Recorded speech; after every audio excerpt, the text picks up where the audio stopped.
Okay, I'm back. Can you believe it? I'm really back. I had some serious troubles, real serious troubles. My health. I'll start off by saying hello to everybody. I love you guys.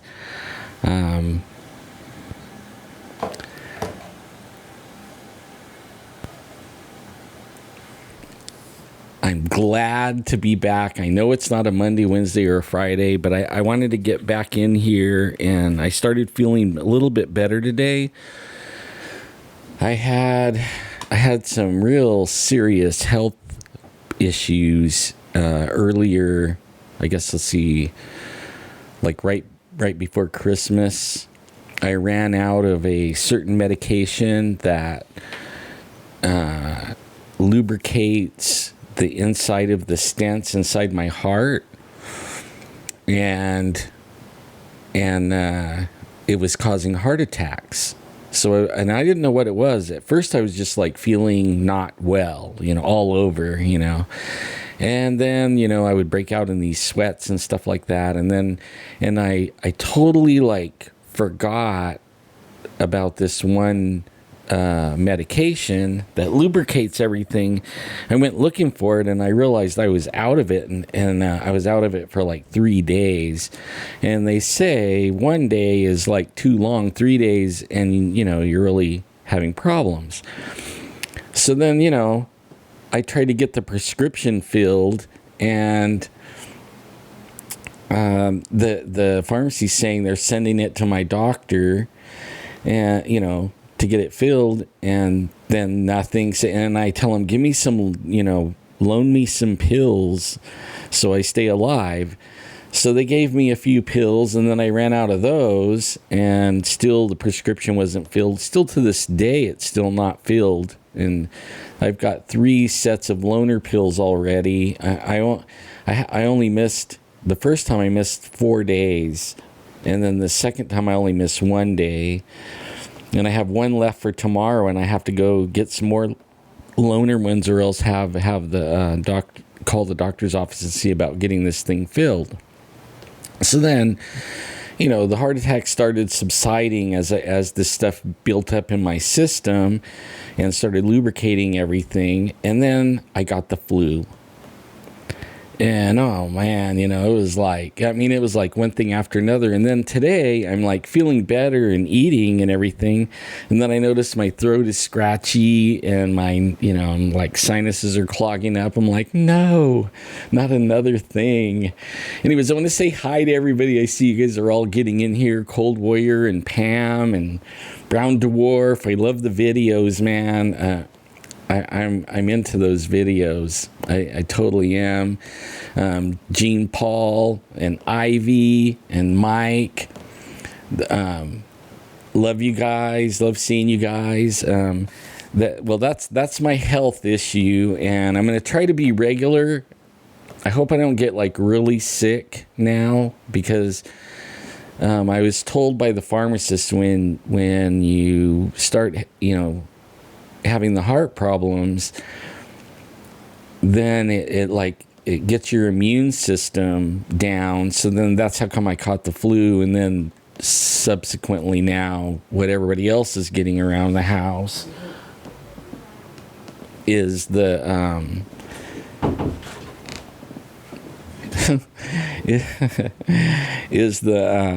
the cold, or whatever you want to call it. So what a bummer, huh? But only there was one good thing that came out of it. While I was at the pharmacist, they all know me. I go in with my Squatchy shirts, and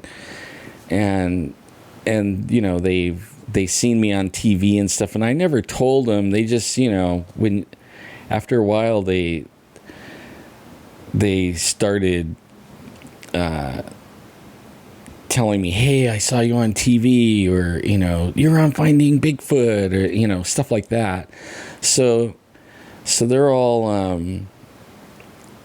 interested in everything, asking me questions and everything. Well, this time when I was getting the loaner pills, or whatever you want to call it, the guy behind the counter that I talk to all the time, he says, he goes, I saw a Bigfoot. I'm like, really? Where?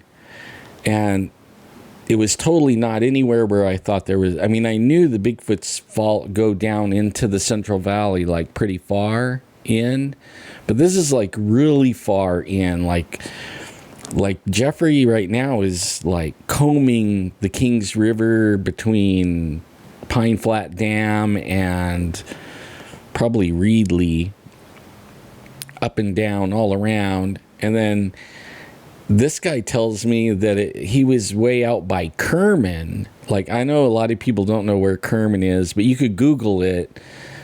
And he said he's seen a Bigfoot as he was driving home. They've actually been having shootings where at random, like people shooting at cars. And so far, I think it's only hurt one person, but it shot like there's bullet holes in people's cars, and they didn't even know their car gets shot. They just hear something hit their car, and then when they get out and look, when they get home, there's like a bullet hole in the frame, or so somebody's shooting at something out there where he saw the Bigfoot. Okay. And as he was driving, he said it was a midnight, somewhere right in there. He was off work. He was going home. And he said this huge fur-covered man ran across the road, and it was huge. He said it took 2 steps, and it crossed the road from one orchard to the other orchard. Freaked him out so bad, he wanted to turn. He said it went to his right, and he wanted to turn left because it was huge. He said it was giant. It was tall as the trees that it was running from and into. And I haven't been able to get out there. I'm going to get out there though, and see if I can't find some evidence of this thing out there, right? And so I'm all jazzed about that, and can't wait to go Sasquatch hunting down only like 20 minutes or 30 minutes from me, only more in like west, not towards the mountains, away from the mountains, into the middle of the Central Valley. Really very interesting. -4 degrees where you're at. Wow, man. And here I am crying about, 45 or 50. I guess I should not be complaining too much about the cold. Yeah, but the sick thing, I wanted to come on so bad, but I just couldn't even sit here. My body hurt just from laying down. After a while, I had to get up and walk around because my body hurt just from laying down. Now, and then, while you're laying down, you think of a million things, and you research stuff. So I researched the Patron, I think that's how you call it, or Patreon, or whatever that's called. You guys know what it is. I created an account finally. So, and I put the link. It'll be in the video description. I put the link in the video description down there. And then I also on the shirts, I want to make more shirts with sayings on them and stuff like that. I have a few ideas, so I'm going to be putting a few more Squatch Zone stuff out. And then I extended the free shipping on the shirt, so everything's free shipping. Everything. If you follow the link in the cards that are in the videos, like there's little eye in the top corner up here that'll show up in my videos. If you click on that, that'll take you to the Teespring t-shirt thing, and it'll also give you free shipping for anything that you order, free shipping. And I extended that all the way to the end of January because I'm going to come out with some more shirts and stuff. When I was laying there, I got some good ideas that I'm going to incorporate. Like be calm, I'm in the Squatch zone or something like that, whatever. I don't know. I'm just saying, just off the top of my head. But so how are all you guys? Like I've been seeing here somebody's running a fever. Ah, man. Oh, you guys heard about the shootings, huh? Man, I am trying to do the better health thing. Seriously, I lost a lot of weight, believe it or not, in this week and a half with the flu. Couldn't eat nothing, and it's been like a real ugly Christmas for me, man. They brought Christmas presents to me, and I was laying on the bed, and I wouldn't let the grandkids in. I'm like, I got the flu, so they just dropped my presents, right at the door and shut the door and ran away. Even though I wanted to see him, I didn't want to give him the flu. But yeah, I guess they're still shooting. I haven't really watched the news or anything. But out there, and I even was talking to the guy that saw the Bigfoot, and I was thinking, I wonder if that's what they're shooting at. Like, a lot of people don't realize bullets can go a couple of miles, killing power, especially like if it's from a high-powered rifle. It could go pretty far and still kill you. Maybe they were shooting at a Bigfoot that's like going after their chickens or dog or cats or something, animals, and then miss, and then it's hitting the people out on the road driving by. And it's usually happening, the shootings are usually happening at night. So, maybe that's what's going on there. I'm not sure. Yeah, I decided I couldn't go another day without, I come in here, and I'm like, oh man, I want to go on and give everybody a video, and because it's like a bummer to, yes, Clovis. Actually, when I was growing up, Clovis was it's still its own little city. But they weren't, there's like a couple of miles or a mile or so. And I guess, before I was born, it was even further between the cities. But now it's, you don't, there's just almost like LA. You drive from one city into another one. The only reason you're in the other one is it says welcome to Clovis, and the other one says welcome to Fresno when you're going the other way. They've all grown together. So it does border, I guess it does border Fresno that way. I would think. Or yeah, it does. Not I think, I know. Just like I know there's a Bigfoot. I'm a believer, a knower.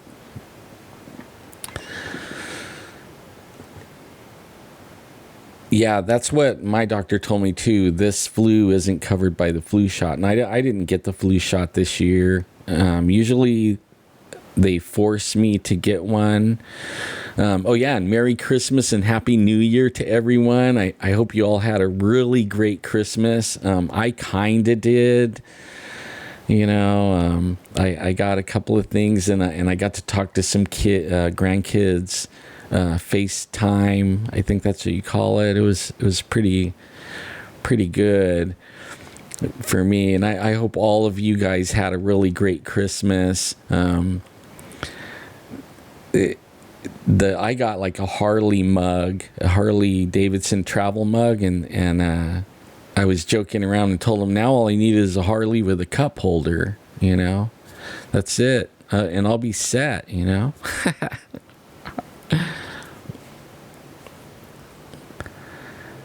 flus that you never heard of? Oh,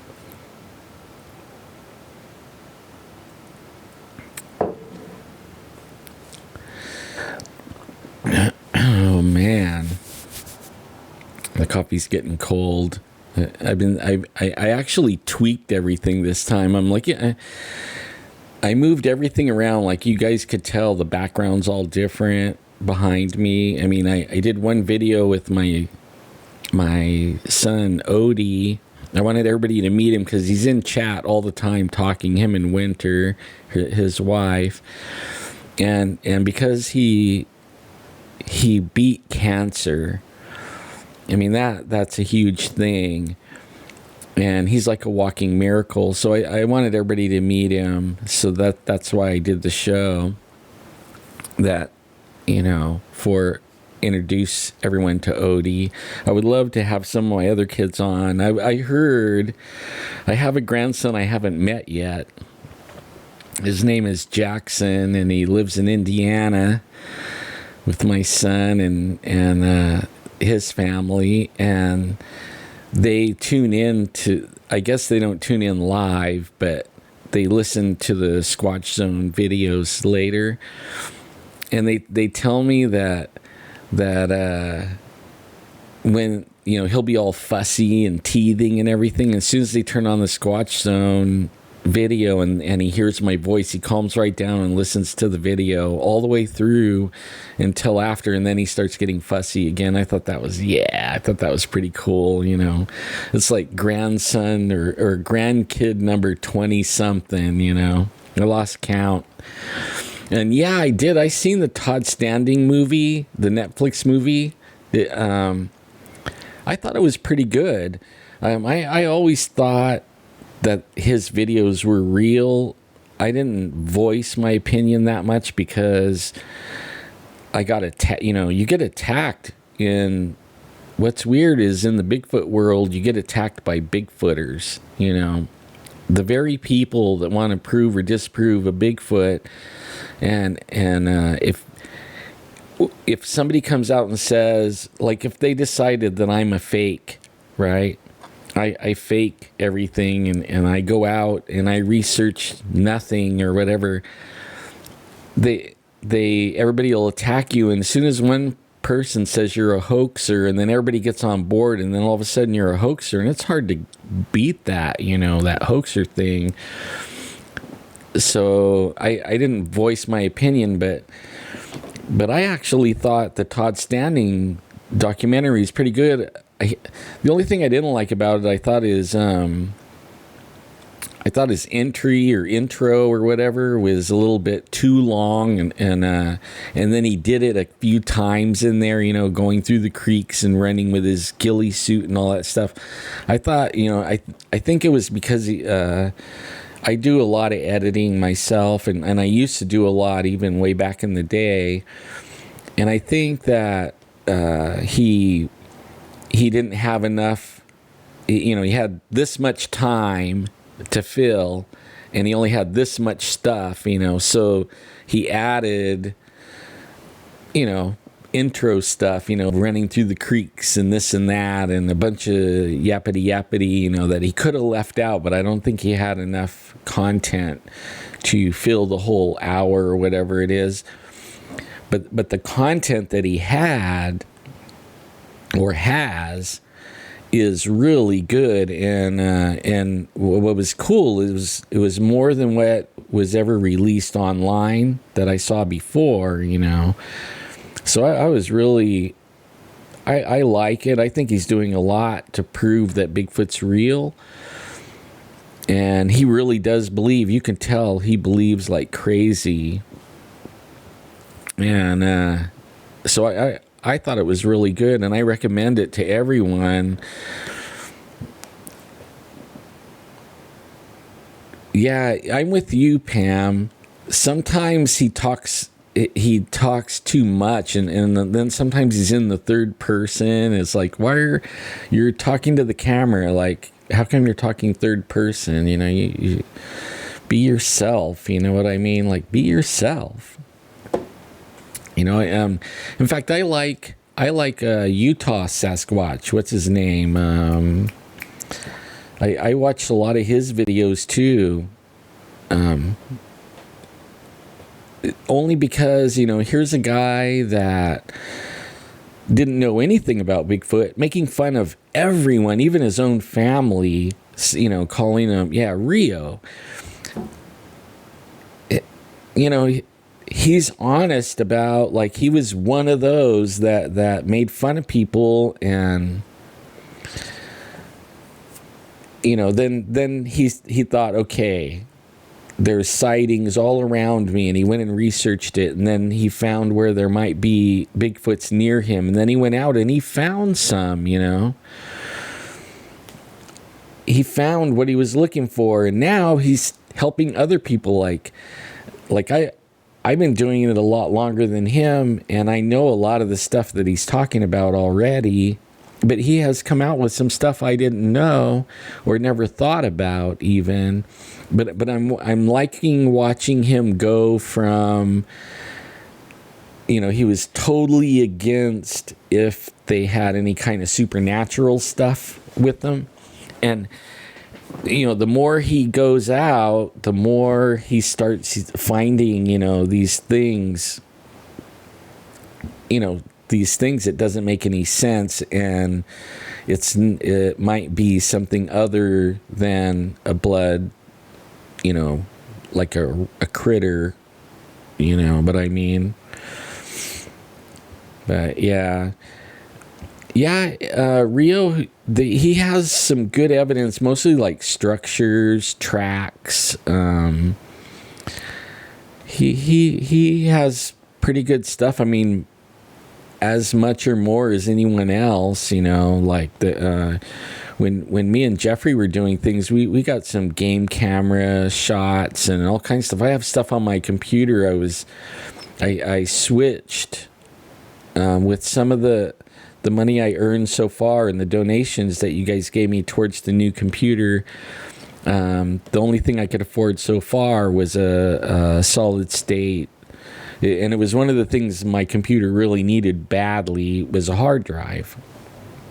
So I bought a hard drive, and then while I was installing the hard drive, I wanted to go through all the files on the old hard drive and make sure that when I transferred over to the new hard drive, that I would not lose any information.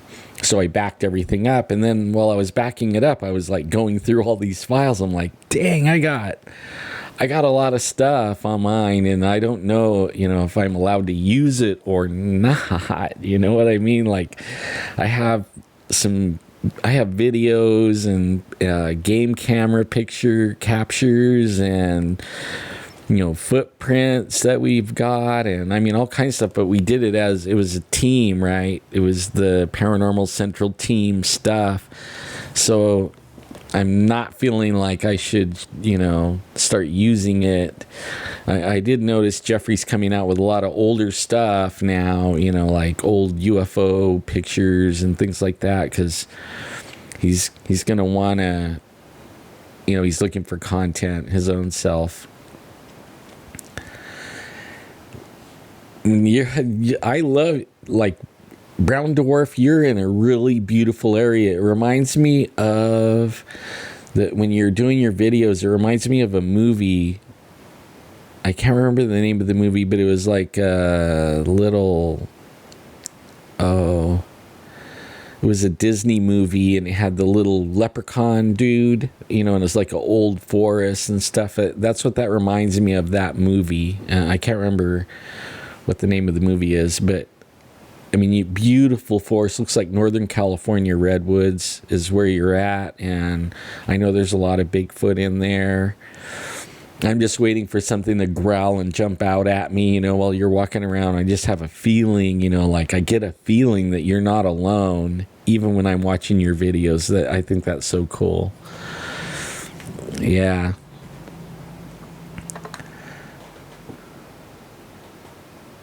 Yeah, see, now Rio's starting to see the woo, right?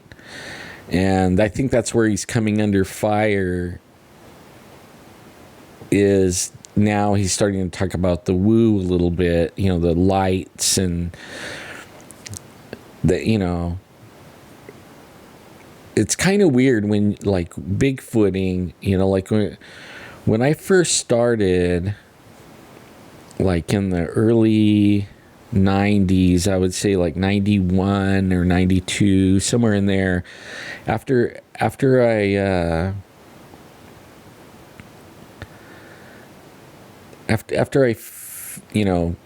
felt like I could go out there and it wasn't going to get me, even though I felt like it was going to get me.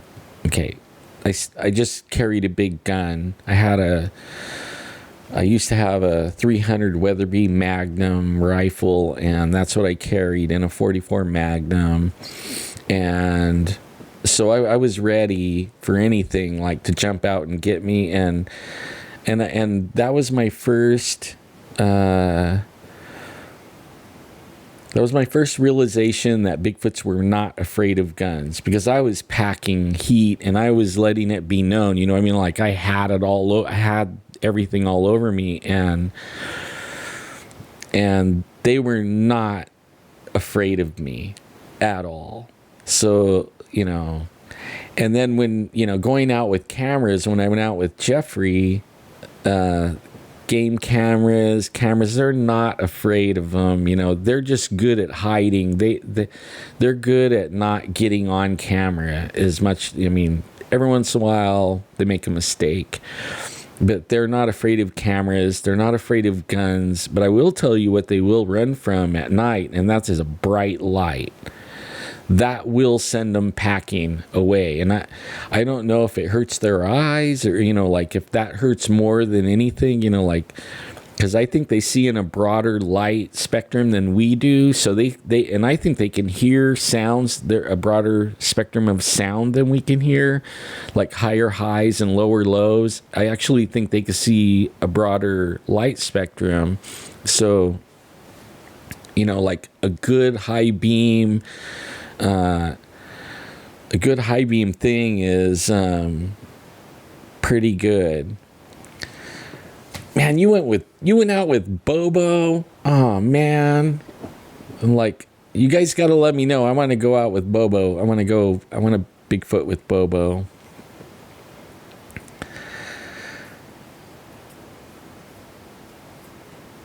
Yeah. Good morning, sir. In naughty but not nice. Did Santa leave you something? Did you have a good Christmas in Scotland?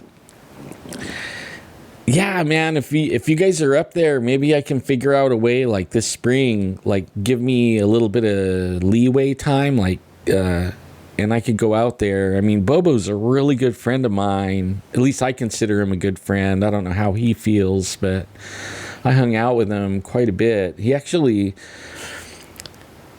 I don't want to go in details and rat out anybody or anything like that, but he actually saved me. He saved my life, I think. I was actually being hurt and stuck out in the freezing snow, and Bobo came and saved me and put me in the car that I wasn't supposed to be in, and they let us know too.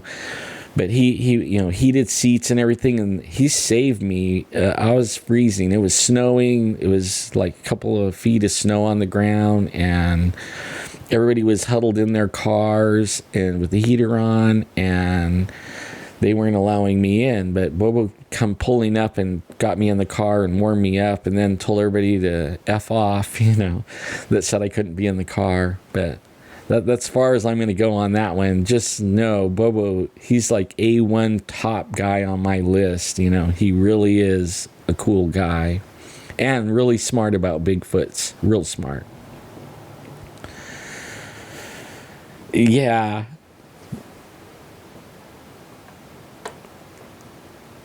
Let's see. Yeah, let him know. That would be so cool. And the only time that he ever, actually, it wasn't Matt Moneymaker that wanted me to freeze. It came from higher up than that, and it was not anything I did. My brother was causing it, and I had no idea what was going on. He didn't get hired by Animal Planet, and he was hired. We were both hired by Nat Geo, and worked for them while they were shooting here. And then a couple of months later, the Animal Planet called, and it's the same production company that that was doing one show, and then they just rehired me. And they didn't hire my brother that time. But the guy that was in charge of the hiring, he really didn't tell my brother that he was hired, but he really didn't tell him he wasn't hired either. You know what I mean? And my brother thought he was hired and took 2 weeks off and from his job so that he could work for Animal Planet, because everybody, you want to work for, you could say, I worked for Animal Planet, I worked for Nat Geo, like that. And so they didn't hire him, though. When he showed up, they told him to go home, because they told him they didn't tell him he was hired, but they didn't tell him he wasn't hired, right? They didn't tell him anything, and he just assumed he was hired.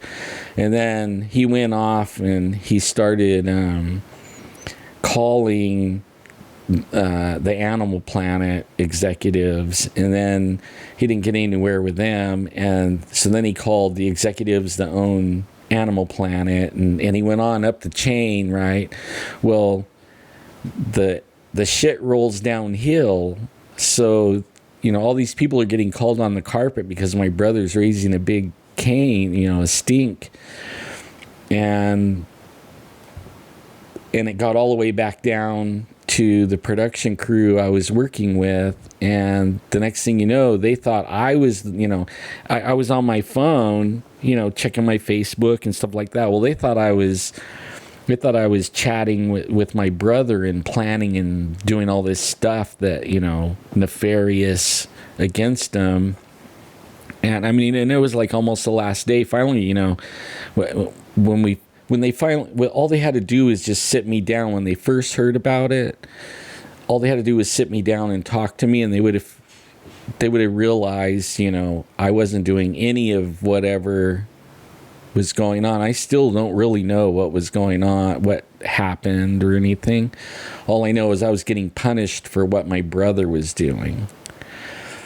And that didn't sit well. When I found out, that didn't sit well with me, because I told the director and the producer, like the ones that were like, I think, doing it, calling the shots on me and like punishing me and keeping me out in the cold in the snow with RSD, right? With a nerve disease that doesn't like cold, okay? And I'm out there getting frostbite and stuff. Well, I finally, I told him, look at my phone, like totally, like look and see if I was texting my brother or anything. That there's no contact there at all. No mention of where I am, no mention of what I'm doing. I was under a NDA for over a year on that one, and it had a $2 million lawsuit if you said anything, even to your own family. So, I'm not an idiot. I'm not going to go out and do that kind of stuff. And then, then I told the director and the producer, like, if your brother was doing something or one of your family members, would you get punished for it? Or would you, go find out what's going on from the person? And they're like, well, maybe we jumped the gun and we just knew it was you. It's like, yeah, well, you should have asked me, But Bobo was on my side. Bobo backed me up, and he was there and saved my butt in that freezing, snowy 1, 2, 3 in the morning in the mountains in the middle of nowhere, and I love him. I'll never forget Bobo for that. For reals. That was, yeah, you can't pick your family. You're right. You can't.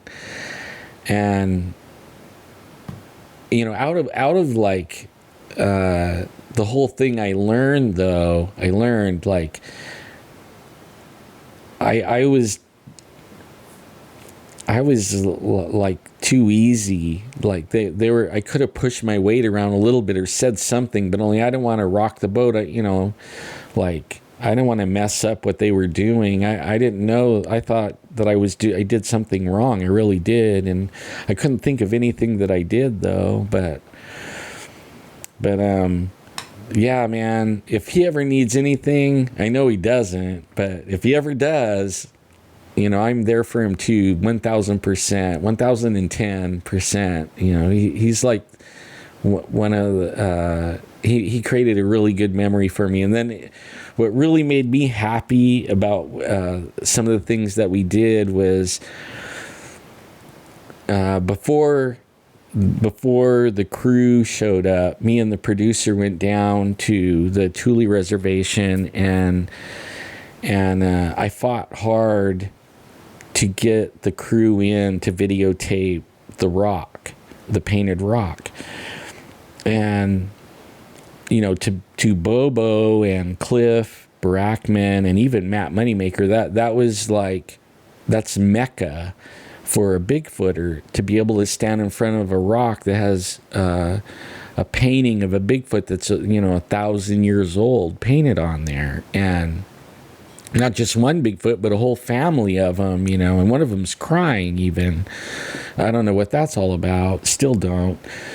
But to see their face when we finally were able, the day that we acquired like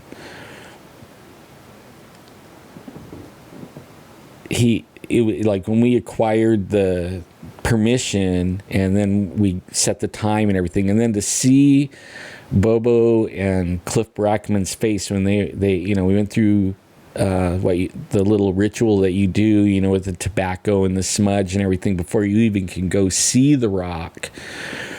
Watching their face was, I wish I would have took pictures. I mean, that was some really good memories. I felt really good to be able to get them full access to that site. And too bad that the editors, and I know Bobo and none of them had any say in it, but the editors edited out a lot of what the tribal members were, their thing they wanted to see.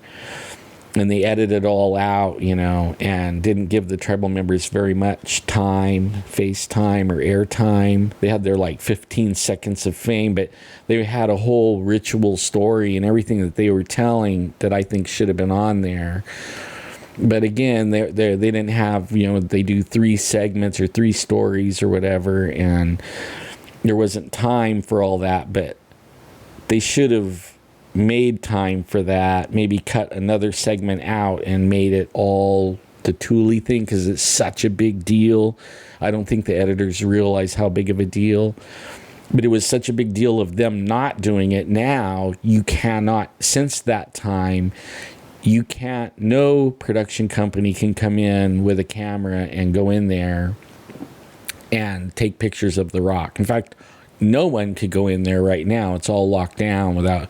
I heard Adam Davies went in. I mean, you have to be with a tribal member and get permission to be able to go in there now. So that kind of got messed up. Yeah, I've told. I think I talked about my encounter a couple of shows back.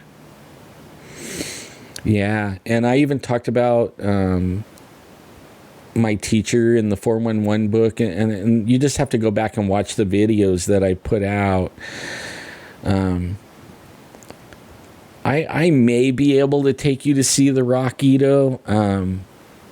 I'll have to find out when my nephew's going over there to stay up there for a few weeks again, and maybe we could go, this summer we could go camping up there with some of my family. And there's a place up there called Chilolo Falls. It's beautiful, I hear, and it's beautiful in the pictures I see. I can't hike to it, but maybe they'll take you to see the falls also. The Rock, just remember, bring some sage and some tobacco, loose tobacco, and I could take you to see the Rock. But if you don't bring that, you can't see it. If you don't bring, I'll bring enough for me, but you got to bring enough for you. And if I was you, I would bring enough for a few people, because the new guys that show up, they have to supply that stuff, for everyone. Otherwise you can't see it. No smudgy, no tobacco, no peaky on the picture. Yeah, I don't know how many. I'll try and get you guys, up there. I don't know how many I can get. Like, I know they're cracking down on everyone going over there that is not tribal. And if you guys know Christina, she could get you in there. She's a tribal member. That would be the easiest way to do it. Like, go up to the casino and tell Christina to meet you at the casino, and then give her some sage and some tobacco and stuff like that, and she might take you to the rock. Yeah.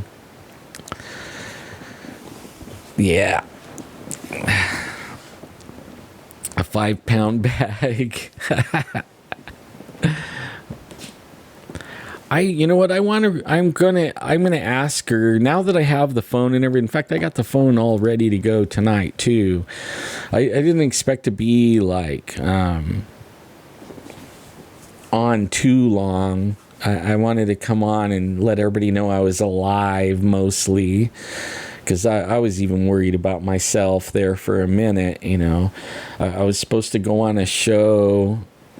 One of my friends, and I even said I was going to go on it and everything, and then I wound up having heart attacks that day, and sapped all the strength right out of me, man. And I hate getting old, and I hate having heart problems and all these kind of problems. But only the doctors tell me that I'm doing way more than what they like. According to them, I should be in a wheelchair, and according to my cardiologist, I should have been dead a long time ago. But I keep beating the odds, and I hardly have no gray hair. That's really amazing. So, yeah, she would be a great guest. I mean, if you, yeah. Adolph's a good one too. I mean, Adolph, me and Adolph has went out Sasquatching 2 times. The last 2 videos I brought back was Adolph, and he's had, like, he was abducted by aliens, and in fact, he wants to go camping in the springtime. So, you guys, right at the spot where they got abducted, how I was about Bigfoot going back to the mountains, especially in the place where I saw the Bigfoot the first time. That's how Adolph is about going to the place where they got abducted, and especially staying the night, right? I mean, like, so he wants to go camping this probably like right after Memorial Day, somewhere early June, late May, early June, and go to the spot where they got abducted at Courtright. So, I mean, and the more the merrier, right? Because it's like, it feels safer in numbers. And I feel the same way when I go squatching, like, I know too many ruins your chances of having any kind of luck with the Sasquatch. But I have a feeling the aliens don't care how many people's there. Tell you the truth. They just knock everybody out and take whoever they want, Yeah. I think that's how they are. Yeah. Oh, I do want to do one, Chris, and I know we were talking about it. We got like way off here. Yeah, aliens. But only that camping trip is open to everybody. As we get closer, I'll let more people know about, how and when and all that. But that is for sure going to happen. We are going to go, and it's really it is not far from where Jeffrey and I found by accident some really good Bigfoot area, Squatch zone. I mean, like serious good Squatch zone. So I mean, like this one could have a plethora of activity. You know, it could be aliens, it could be Bigfoot and forest little people. I mean, who knows? You know, it'll be good though. It'll be fun, and I'll let everybody know like as we get closer to that event. You know, and I'm not really sure about the painted rock thing. I have to talk to my nephew and some nieces and stuff and see what, you know, how much they can do now, you know, because I know that it got cracked down on pretty harsh. Like and I understand, you know, like they're afraid people are going to go and destroy the, you know, deface the painted rock, and I understand that. Only when you have a casino and you have the resources available for a casino, like if I was them, if I was, you know, a part of that reservation, I would probably build a hotel. I would build my whole thing on that there. And then I would set up security measures and I mean, they have their own police force and everything right on the res. Exactly. I mean, they have redwoods like that are in like the giant redwoods in Kings Canyon or Sequoia National Park, those big old huge giant ones, you know, big giant redwoods. They have those also, a giant old growth forest. They could do tours, and they already have their own buses and everything. I mean, they could do tours up and down that road to the redwoods. They could do like overnights. They could do a bed and breakfast. I mean, there is so many things that they could do that would draw people from all over the world, because there's only one painted rock like that with a full-size family of Bigfoots painted on it, you know. I mean, like, but they're afraid, you know, there's no cameras on it or any, they're afraid somebody's going to go and deface it and mess it up, this 1,000-year-old thing. I don't know. I think more positive about stuff. I'm always looking at what can you do. I guess that's why I'm doing so well health-wise. I don't focus on what I can't do. I focus on what I can do. And sometimes it saddens me, because what I can't do is a lot of times what I really want to do, you know. So I have to like not look at what I can't do anymore and just focus only on what I can do, you know. Hey, Woolly Booger, Woolly, hey. So you look like you're in the 40s. That's what everybody tells me. I look like I'm in the 40s, and I'm about to turn 59. Can you believe it? 59. And that, I mean, it's only like a month away. It's not far now. Hi, Amanda L. And I still have some stuff that Pam sent, and other things.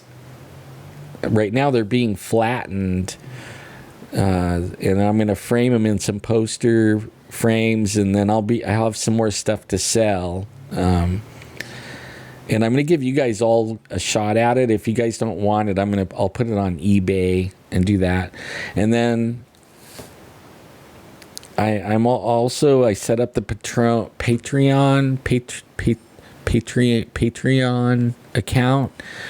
I didn't know what it was. I researched it while I was laying in bed trying to get my health up, and it looks like a cool thing. I noticed Utah Sasquatch is on it, and a whole bunch of other Bigfooters are in there now, and other things.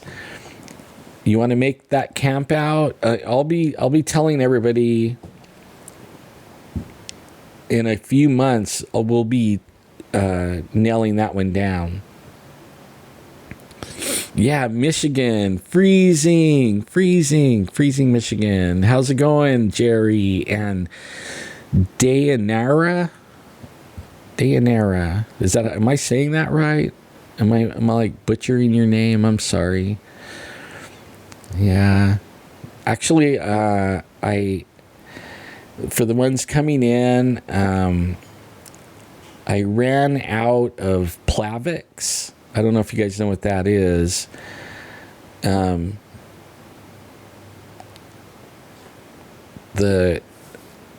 have 4 stents on my heart that keeps the blood pumping and keep my heart alive, right? It's on my heart. And the Plavix, see, I thought it was only a blood thinner, which it is, but only it also has a chemical that won't let the blood stick to the stent itself.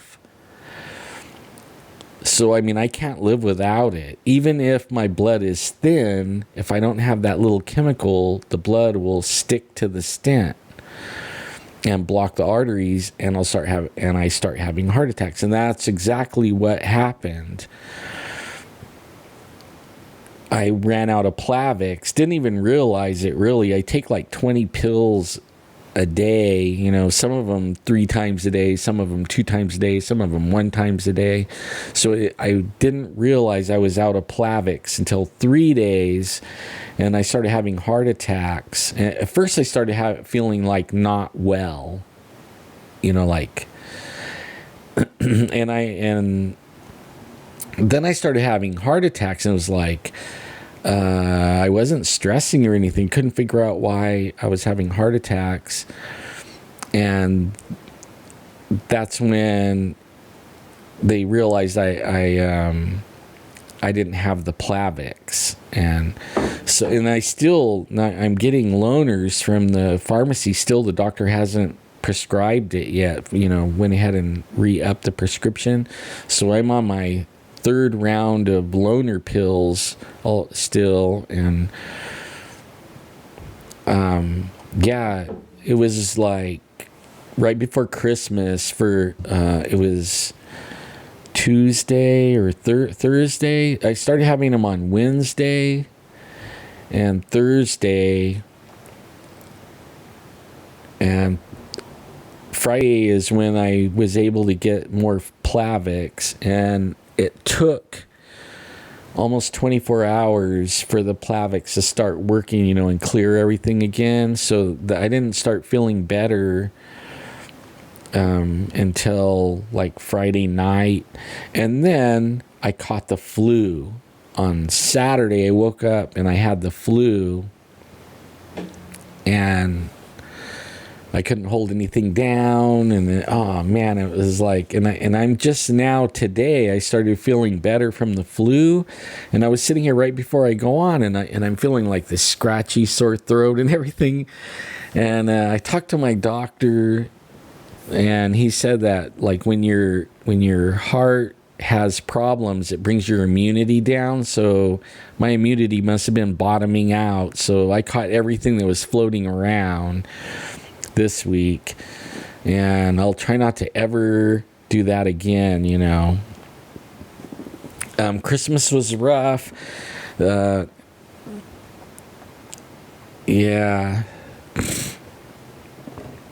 I actually was taking more aspirin instead of because of I have the 4 stents, so I was taking 2 aspirins instead of the 1, and the pharmacist looked at me like, you're nuts. But there was a good thing that came out of the pharmacy thing. When they didn't fill the prescription, I had to go in and get the loaner ones, and that's when the guy that works behind the counter told me he saw a Bigfoot. And like he had only seen it like the day before, like now, and I've been dying, you know, it's been 4 days now. Let's see, I think like Tuesday he told me about it. He he told me he was driving home at midnight and a Bigfoot stepped out, or actually was running, and it ran across the road in front of him. He said he could see the silhouette and everything of it, and it was in his headlights. But the sky was like the way the lights were on the clouds and stuff like that, he could see it really good. And he said this massive, huge thing ran across the road 2 steps, and it went across the road and disappeared in the trees. Scared him because he we've talked about Bigfoot, and sometimes they joke with me and think it's game and fun and all that, but not anymore. This guy's serious now. He's like, if you go out there, call me, and gave me his phone number and everything. He wants to go out there, but he will not go alone. After what he saw, he will not go out there and stop alone. He said that when it ran across the road, if there would have been a road that he could turn right on and not pass that place where he saw it go by, he would have turned away from it and not crossed the path that it took. But he had to go by, and he said he didn't like slow down or anything. He was afraid that it would be waiting for him and try to rip his door off. He said it was like as tall as the trees, and the trees were pretty tall, like 10 feet tall, and it was even hunched over, and it was the size of the trees, and it took 2 steps and crossed the road. So I can't wait. Like, even with a cold, I can go looking. The flu, no, but only now that I had a little.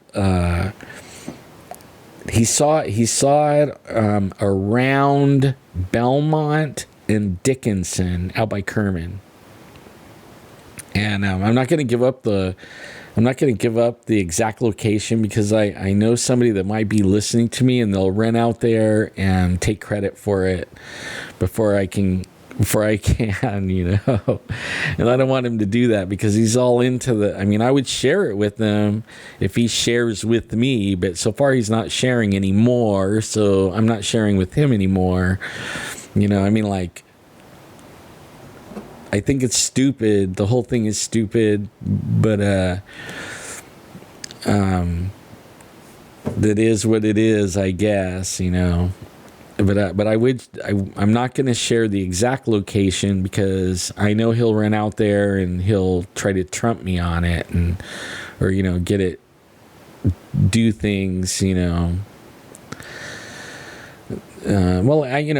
was by Kerman and Belmont, and he doesn't know where, it's out there. It's a middle of nowhere country, and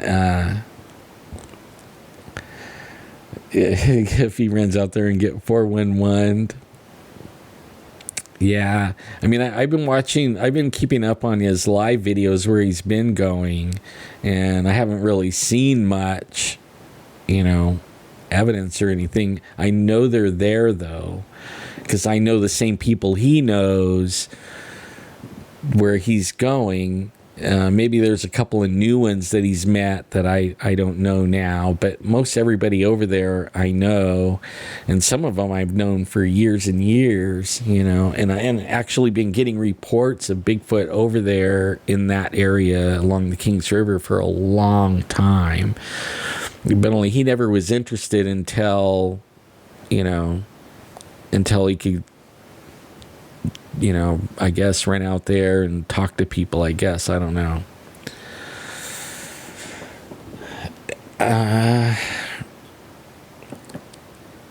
I've been watching a lot of stuff on giants, too, and isn't that interesting? Like, there's this one YouTube called Mud Fossils. So if you're into looking into giants and titans, look up mud fossils on the internet, like Google mud fossils. There's a whole bunch of stuff, like they're talking about giants that are like 2 miles tall. And they're saying that, our earth is full of the dead bodies, and a lot of them are all fossils now, and they're saying like garnets and crystals and stuff like that. That's all like tendon material and different kinds of material in the body, muscle tissue, and they did DNA tests on this stuff, and it came back as related to us, hominid, and from fossils, right? Taking the dirt and clay and stuff and DNA testing, and it's coming back. And then they're also taking like big giant fingers, like big fingers, and they're taking them in and they're getting them. I don't know if it's an MRI, but it's like an MRI that they do on machinery, that they can look inside machinery and see what's broken or cracks in the machinery inside the machinery. Well, they're doing it on these rocks, and they're finding out it's actually like fingers and stuff like that, and hearts, like a heart, a rock that's a heart. When they look into it, it's a heart, but it's all rock now. And according to them, when the flood happened, they're under the water, so it's different than laying out in the open where you decompose and everything. So you're like under the water, but then it's easier for them to explain. But your cells, they swap for the minerals, so, but it still leaves all the look of like tendons and bones and all that, arteries, and some of the blood is red still and black. It's interesting, real interesting. So look up mud fossils. You guys will trip. I think some of it isn't what they say it is, but a lot of it is what they say it is. So it's interesting.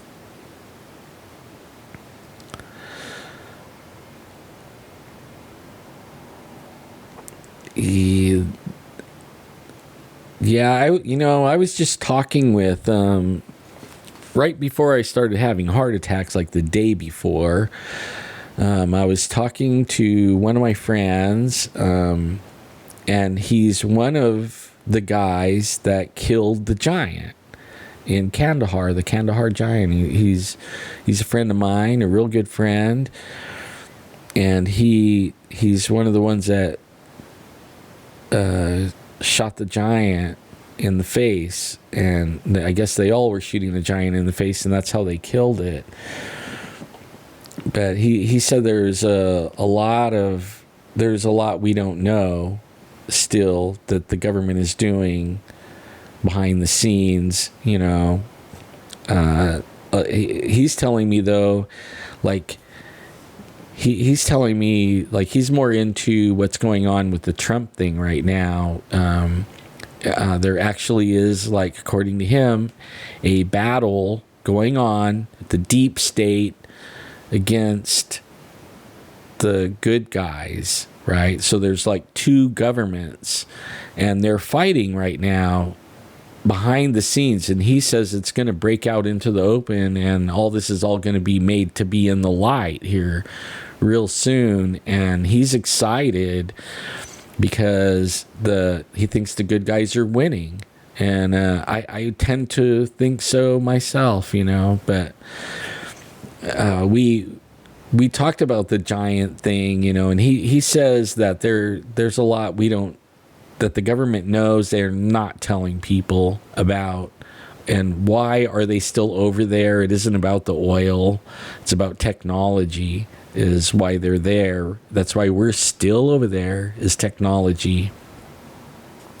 But yeah, it is a real interesting thing when you start talking about giants and what's going on. Are the giants coming back? Are the aliens coming back? Are they our saviors? Are they going to keep us from killing our Earth? And it is really weird. Yeah, that's an interesting thing to say. about Trump is proof the media is absolutely, completely controlled. It never became more plainer. Like, they can't even. The only thing is, though, like, I think Trump hurts himself. Because he still wants to bag on it and stuff like that. Like, okay, he made his point. Like, move on. You know what I mean? Like, you're doing great things. Keep doing that. And, we already know you don't have to, like, harp on Hillary every 5 minutes or compare your, self to Obama every 2 minutes. And, like, knock it off. Like, get busy. Do what you do. We voted you in. Now let's get busy. Even though I think he is getting busy. But only he wants to keep on, like, I think a lot of people are going to be, like, losing him, or he's losing them if he keeps on measuring himself, against all this stuff, Yeah, I would say Stargate technology, but I'm not even, I think it even goes beyond Stargate technology, actually, Ed. I think that there's a lot of technology that they're getting, and it isn't just Stargate technology. I have a feeling that there's free energy, anti-gravity, a lot of stuff that could really make it better for our life, and we would clean up our Earth a lot faster. I think that they had all that before the flood came and wiped it all out, and I think a lot of it got buried under the ground. And I actually think that the Vatican knows more about it than most people, because they've been building churches and digging this stuff out on every, like, anywhere you go that has an ancient site, the Catholics already were there and already building a church on it. So they're definitely in the know of what's going on, but where there was stuff that the Catholics didn't find, or whoever, Constantine and his mom, didn't find, they're still finding stuff. And I think that they found something in Iraq, and I think that's why we went over there in the first place, was because something came up and they didn't want what's-his-name to have it, right? Saddam Hussein, or Saddam Insane, or whatever you want to call him.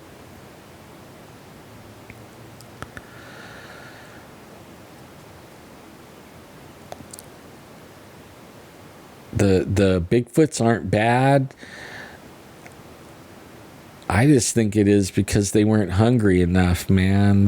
I think they would have ate you if they were hungry enough. I don't know enough about it, though. I'm not an expert. All I know is tradition. A lot of the Native American tradition puts the Bigfoots as cannibals, and they didn't understand a lot of stuff either.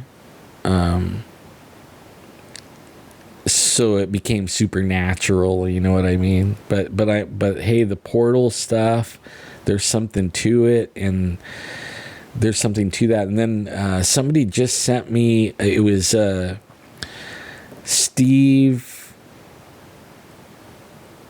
Spirit Feather, the one that made the flutes.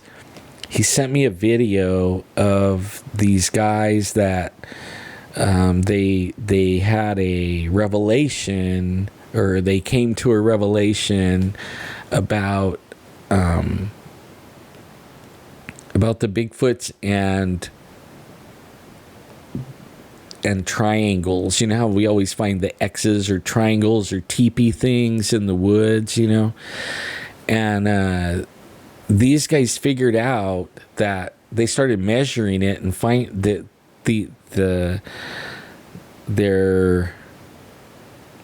have actual measurements that are so dead on that you would have had to have some kind of measuring tools to be able to set them in the precise degrees and everything. I mean, like, they're blown away, and it's a good video. I haven't watched the whole thing.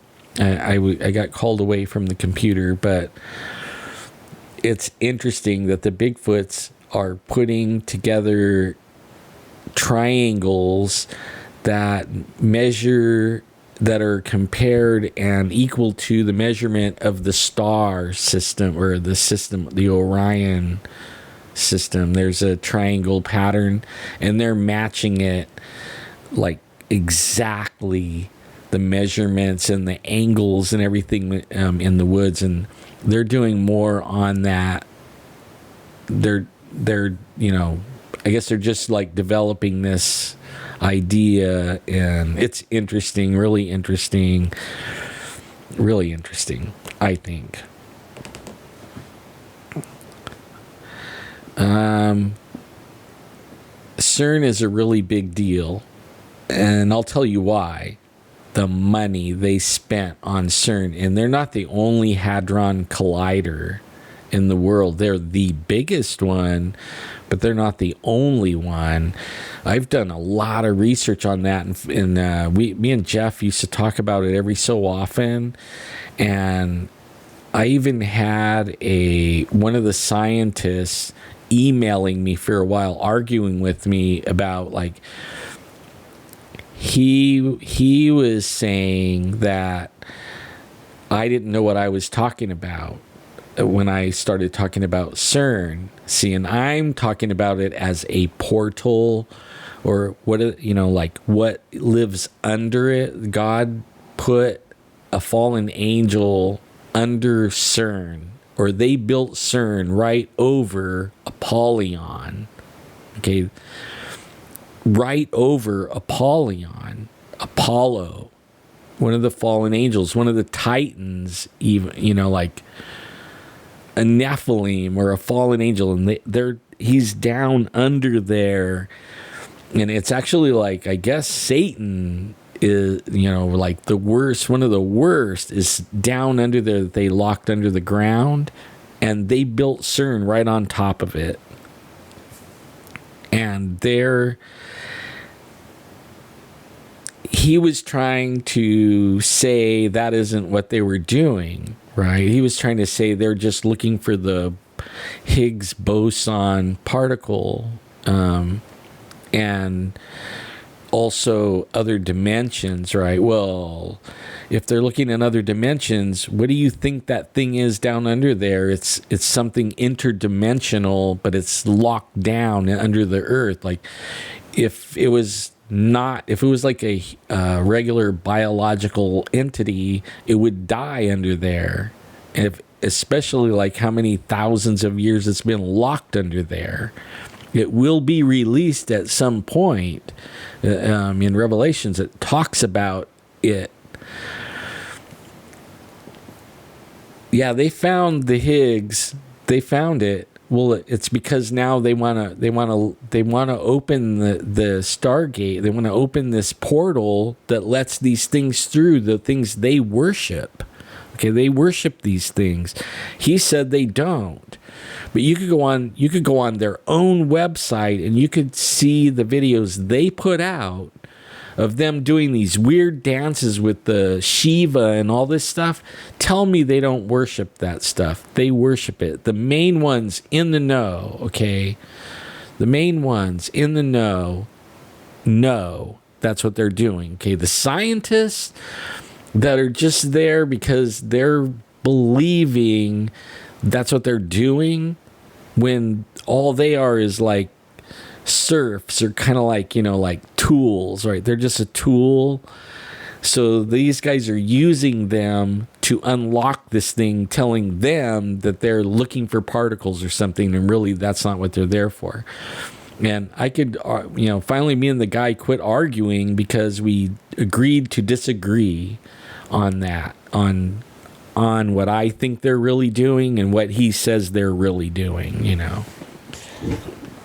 And I'm telling you, it's not good, What they're doing is not good, and they actually could be the reason behind you guys the effect where things change, the Mandela effect. They could have destroyed a timeline and put us into another timeline. Like, it is, and so, like, if there was like a bazillion timelines, okay, and each one is right next to it like this, right? Each one is like that, real close together, like this, a paper, really, really close. Each timeline, and if they destroy the one you're in, then we're all in the next one, okay? So when we get put into the next one, what's changed? Well, Luke, I'm your father. That changed. It's not that anymore. Now it's something else. And some people remember and some people don't. It's kind of weird. See, I thought Jim Neighbors died too. I didn't say anything to anybody, but I thought he died. And I tripped out whenever I seen that he was alive and died again. Like, huh? And then not only is it CERN, look up D-Wave. Their quantum computing, and that'll really scare you. But only the D-Wave is being used by CERN as well to crunch the numbers and crunch the numbers that they're coming out with, CERN's coming out with. And so they're using these D-Wave computers that quantum compute. And I mean, like, if you, man, I'll have to do a show just on that, I mean, this is like deep stuff, and I think it's all related. Like, I think the Bigfoots are related to it, the ancient ones. That's why, they're called the ancient ones. The giants are related. I think the religion is tied in here into science. Like, what a lot of people don't know, schools, science, all that started from religion, okay? All this, like the scientists and everything from a long time ago, they were more religious than they were science, but the religion actually got them into the science, and then that's what started schools, and actually, like, a lot of the schools were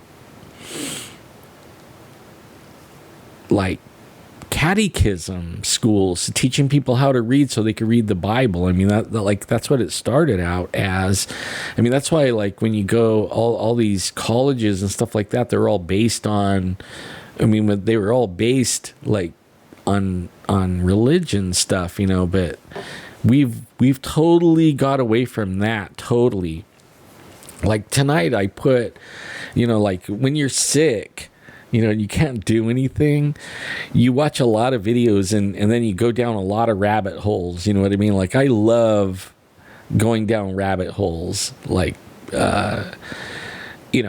taking an idea or somebody's idea and then running with it and researching and following all the little, wherever it takes me to the end of whatever, and some things I haven't even ran to the end of. I'm still, like, chasing them down, And I just put one up that the Chinese, and I never heard this before, but the Chinese actually talked about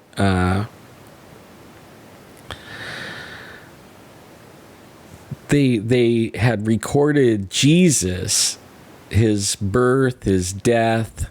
I mean, the whole thing. I mean, it's really interesting. I put the video on my Facebook page. It's interesting. I used to research with my brother until he moved to Arizona. Now he's like, I want to go research with him over in Arizona, but I want to research more in the UFOs and stuff like that. In fact, I've been keeping my eye on James Fox of I Know What I Saw and Out of the Blue. He's coming out with a new docu-movie, I guess. I don't know what it is. I think the name change, it was going to be 701, but I think it's going to be something else now. The Chinese recorded Jesus's birth date, his death date, and his resurrection date. They actually recorded the flood and a whole bunch of stuff. And their language is even built around those ideas, like their words, their little, what do they call them? They look like little pictures, the way they make their letters. It's not really letters. I don't know what you call them. Only like you'll have to watch the video. I can't even explain it, but only their words, the way they made their words actually incorporate like things that you would consider out of the Bible, and that's how they made their words. It's really interesting stuff. If you go on YouTube and type in a search, Chinese recorded Jesus, I think that's all you have to do, and a lot of videos will pop up, and you'll trip out, man. There's quite a few videos, and it looks like it's been known for a while, but I'd never heard of it, But it's good stuff, really good stuff. Yeah, that's for real, Sam Squatch. And the change, like, it could change the CERN thing, like these D-wave quantum computers and stuff like that. If they crash one of the timeline, and the other timeline would be like it would be almost identical to this timeline, but there would be things that were different. And this one, like Jim Neighbors is alive. Even though he died in the other timeline, now he's alive in this timeline. Only what's weird is some people have memories of the deaths and some don't. It's really weird, but only like there's some certain things that I remember for sure, like the Looney Tunes. It isn't how it is now, you know what I mean? Like Looney Tunes. And what's really weird is you can go way back in Looney Tunes to the cartoons, and you can see where it's changed completely. You know what I mean? Like all almost, there's only a few things that left that shows the Looney Tunes and the Berenstain Bears, right? Now they're the Berenstain. How many people remember Berenstain Bears? Berenstain. S-T-E-I-N. Berenstain. Well, now it's Berenstain. When did it become Berenstain? When I have 6 kids, I read so many Berenstain Bear books, story books over the years, and then all of a sudden I'm watching the internet and they say it's Berenstain. I'm like, no, it isn't. It is not Berenstain. And then I started looking, but only there's still, at that time when I was looking, there was still tracks of Berenstain in with the Berenstain. So you could still find some things that just said Berenstain Bears. And then people were calling that fake. Right, even though it was on, the book, somebody had a book and it said Berenstain Bears on it, But then later, when they pulled the book out later, guess what? It changed. The whole book, the book changed to Berenstain. That's what's really weird about it. It changes things physically in this reality. And, sooner or later, there's not going to be any evidence of Berenstain left. It'll always be Berenstein or was it Berensteins? No, Berenstein. Whatever, but it's not Berenstain, I can tell you that.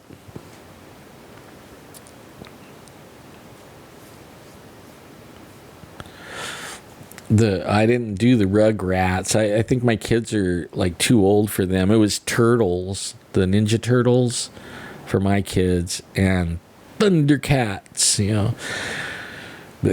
My kids used to trip me out with the Turtles. They would lay in front of the TV, all of them on the floor, 5 boys, and all their friends, right? And they're all laid out on the floor watching the turtle movie, and there's each a different turtle. And they knew all the words of the movie. So as the movie was playing, they were each a different role, and they each would say the words with the movie. They watched it so many times, and they could do the whole movie. It would drive me crazy, because when it was over, then they would do another movie, another turtle movie, and again they would do it again and again and again. It was like, oh my God, you guys quit. They could even lay there without the movie on and go through the movie, and be the movie. It was like, oh man, you guys need help. Seriously, you need help.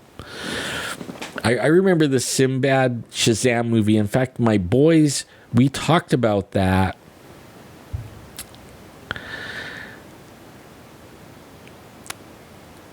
We talked about the Sinbad movie where he was a genie, and it was one of the movies that they all laid on the floor, and we had a big giant satellite dish, and at the time, those big 12-footers, we had one, and and a receiver and all that stuff, and we would tune in all these different things, and we tuned in that movie one time.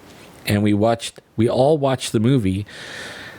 When I told them that movie was gone, they're like, no, it isn't. That was a good movie. They like that movie. You can't find that movie anywhere. Sinbad is not a genie in any movie, not called Shazam, or I think that's what it was called, something like that. Yeah, see, your autocorrection is remembering Bernstein. That's how we remember it. But if you look for Bernstein Bears, it isn't that anymore. Now it's all Bernstein.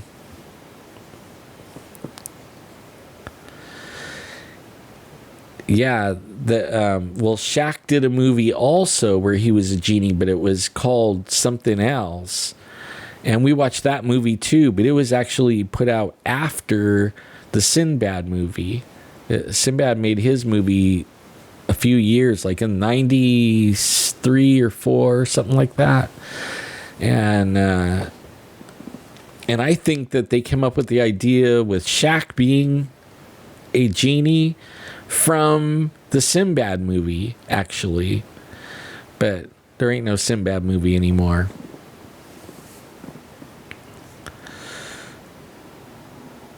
The Toys That Made Us. I'll have to check into that. Yeah, Ito, that you put that comment on that one about the Chinese wrote about Jesus. That was good, man. I watched that too. That was pretty good, man. Pretty good.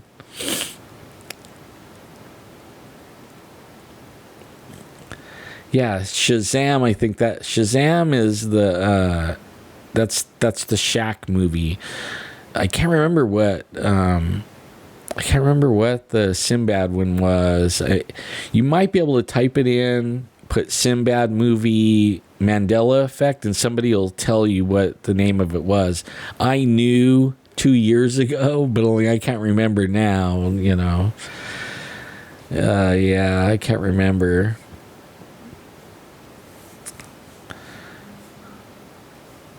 The good, the bad, and that one was the easy one. I used to like that one too. And A Fistful of Dollars, like I just watched the thing on Clint Eastwood and how he did everything. He looked like a skinny nerd when he wasn't dressed up like a cowboy. But I remember, like, You Feel Lucky, Punk.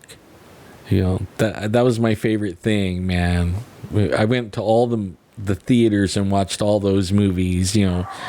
This is the 357, the most powerful handgun in the world. You feel lucky, punk? Make my day.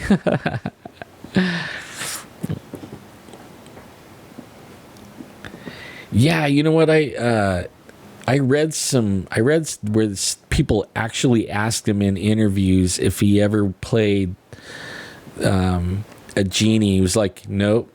But that's what's weird is he probably doesn't even have a memory of it, because you can't. What really got me about the Sinbad movie was I have a friend that owned a Blockbuster Video, and we were talking about this, and they're like, oh, I rented that movie so many times. That was a popular movie. I rented that movie out in my store so many times. He actually bought like 8 copies of it. He doesn't have any of the copies now, but he still had the catalog, right? So the next day, he comes over with his catalog where he would order movies out of, and it wasn't in the catalog anymore.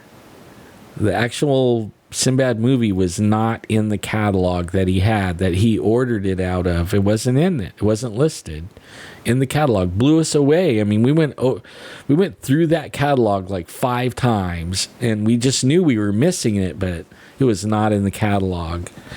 I mean, it was a huge old book too, like fat. Had all kinds of videos, but nope. No Sinbad movie anymore. And he said that movie actually was pretty popular. It's an interesting thing. Yeah, we all do. Yeah, you remember like it was like a purple outfit, wasn't it? He was like purple and blue, something like that. His genie outfit.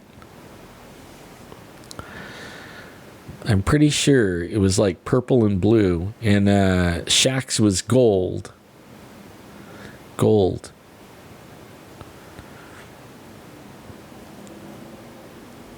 Yeah, Kazam is Shaq, and yeah, that's it. You're right, Sam Squatch.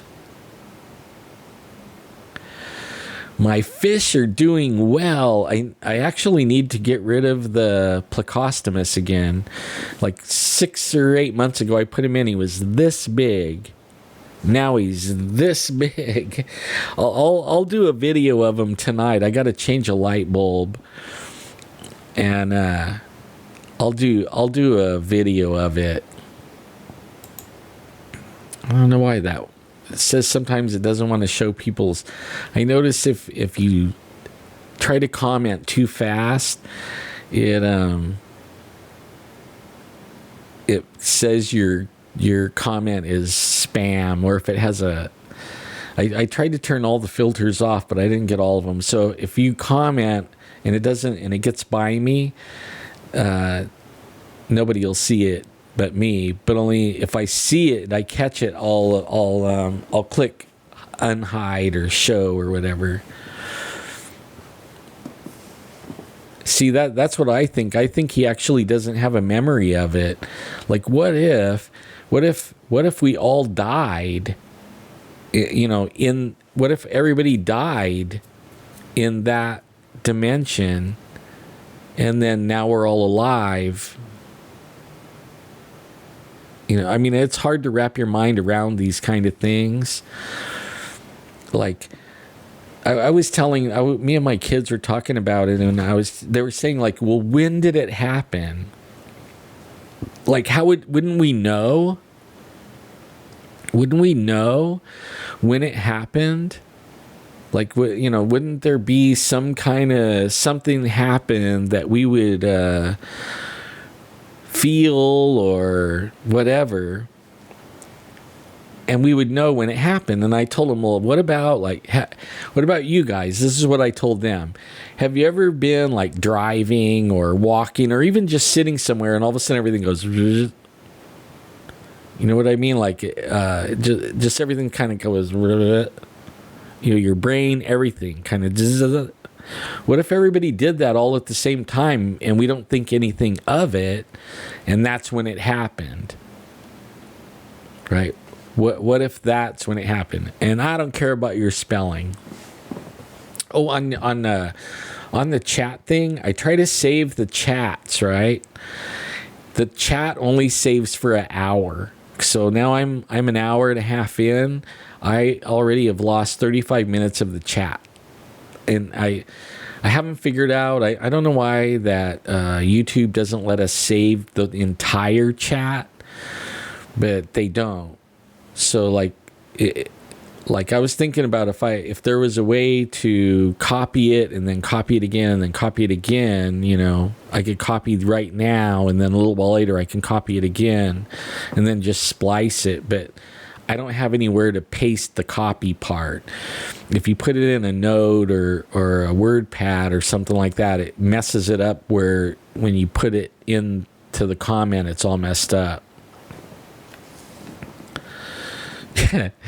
Yeah, right. Like we're out to get the guy. I know a lot of people are out to get him, though. He is really shaking up the government tree, and I love it.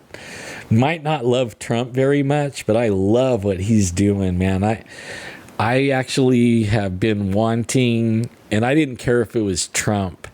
I've been wanting a businessman, billionaire guy to go in to be the president and can't be bought and go in there and do what he's doing, like a bull in the china shop, just tear up their whole good old boy network, and because they're billionaires, they know everyone, right? And they know who pays them off, and they know who bought who, and they know which one's the little perv, and they know which one's the drug lord, all that. They could go in there with all this inside knowledge. Talk about scaring the crap out of the government. You know what I mean? Like, I bet you those guys were shitting bricks when he won. I mean, I saw it on TV. Just the media were shitting bricks. They're like, no way is he going to be president. No way. And then he became president. It was like some of them broke down crying right there. It was like, yes, I love it. I love it. That's what I wanted. I wanted that really bad. We needed it. Now we just have to keep praying that he stays in there and finishes the job,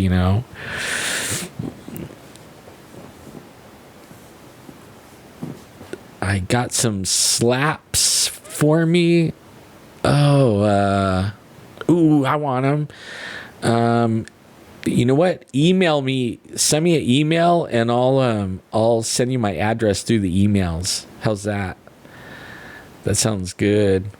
I got these, my car, in the back of my car, like I'm gone squatching, my license plate frame, gone squatching, all this stuff.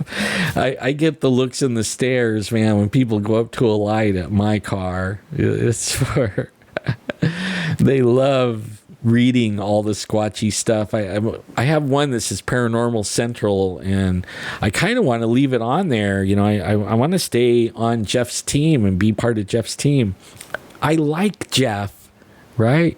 And I like being part of his team, but if he's not gonna call me or talk to me anymore or message, say what's going on, then I'm not gonna beg him every 5 minutes like, hey George, are we going squatching, George? I'm not gonna be that guy, But I actually enjoyed meeting all the people and doing the research and getting out there in the field. Even though I can't go everywhere he goes, it doesn't mean I can't go out there and still enjoy myself. I could hold down the camp or the fort or whatever, but only I'm about to be done with Jeff and thinking that anything's going to go with me and him anymore, because he's pretty much gone Hollywood, like that. He's made it pretty clear,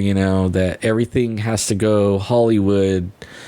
And it's sad, especially when the Hollywood thing is pervs and all that kind of stuff, really.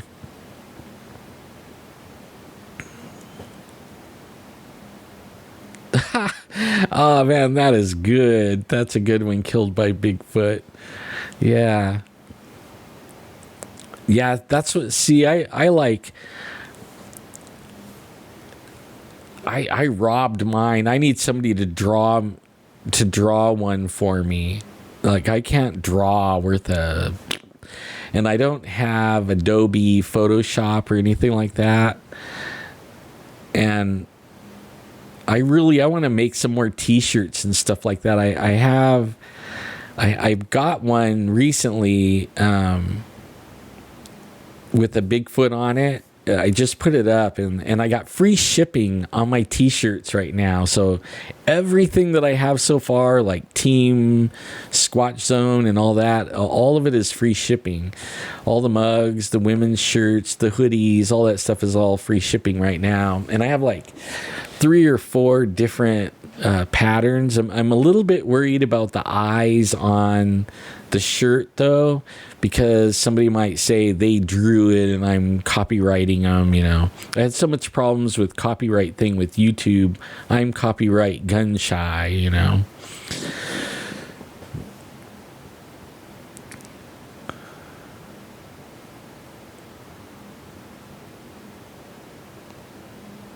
Yeah, a lot of people's been getting a hold of me about it is that way. It's Jeff's way or no way. It is I had a lot of ideas for guests and stuff like that for the show, and what's going to happen is I'm going to have them on my show, even though I don't want to call it my show. You know, I mean, he burned me out on all that kind of stuff. You know what I mean? Like, I can't even like say my show. I mean, it doesn't even feel good inside of me when I say it. It sounds totally wrong, you know.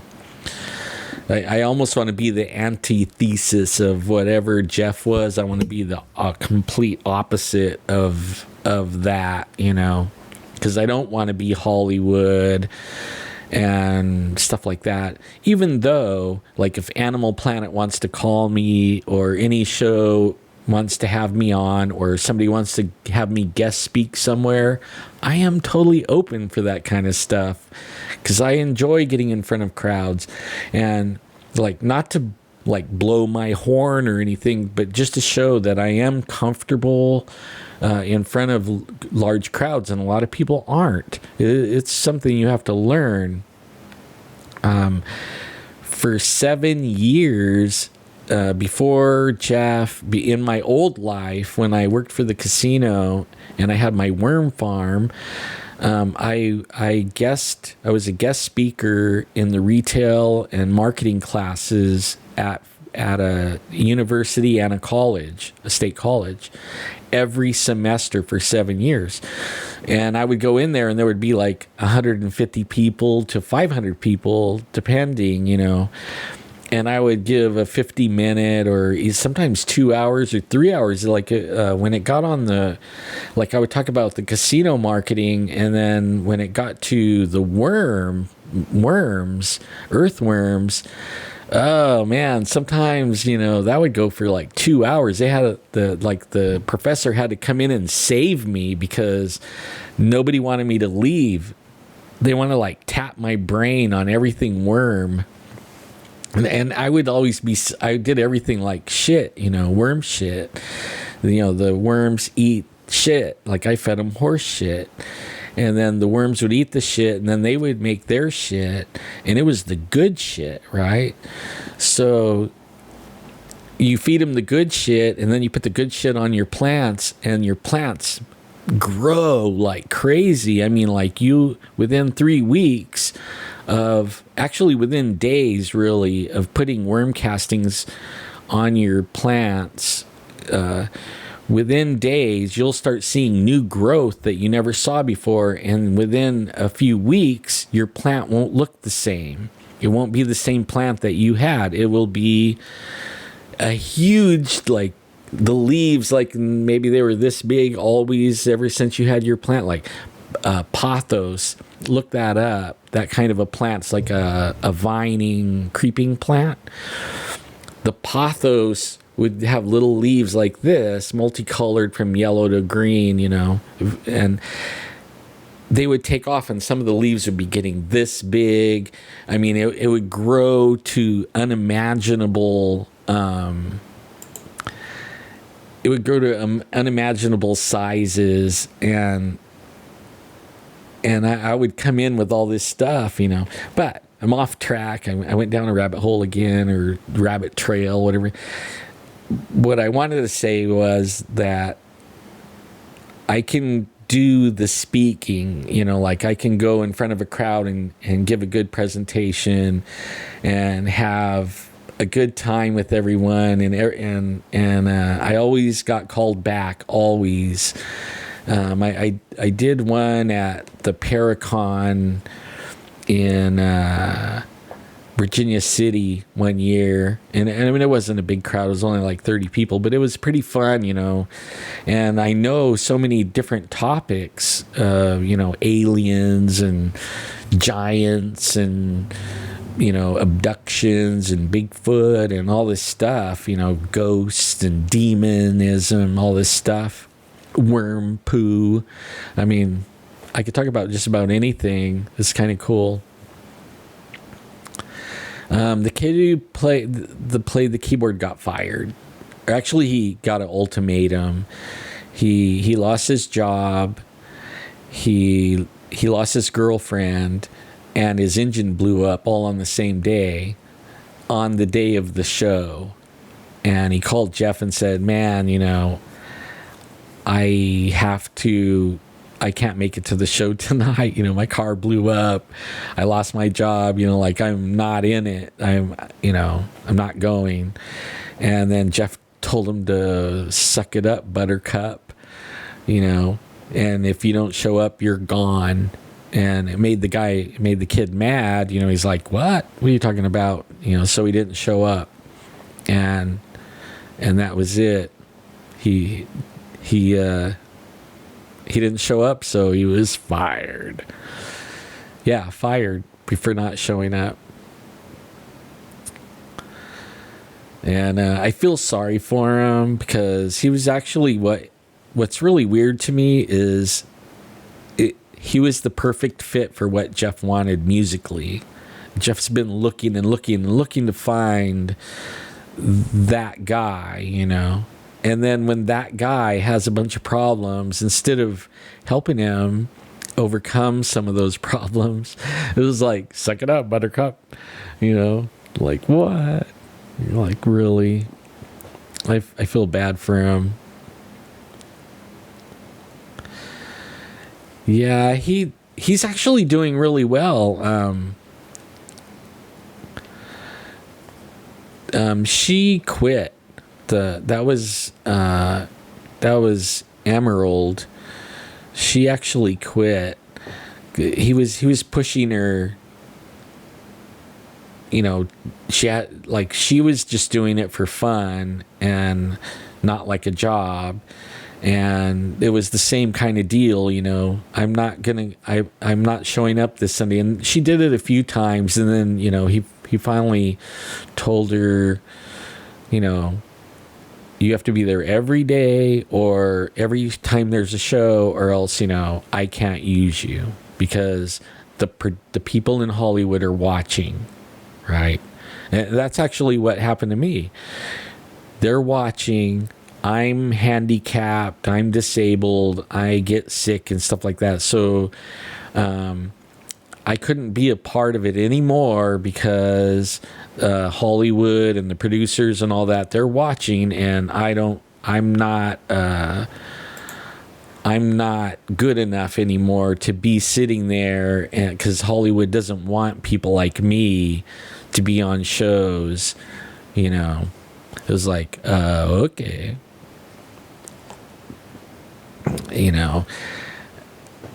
Yeah, he would treat me pretty bad on, like, he did these things. I don't know if you guys ever caught it, but he would like turn my mic down and have his higher and mine lower.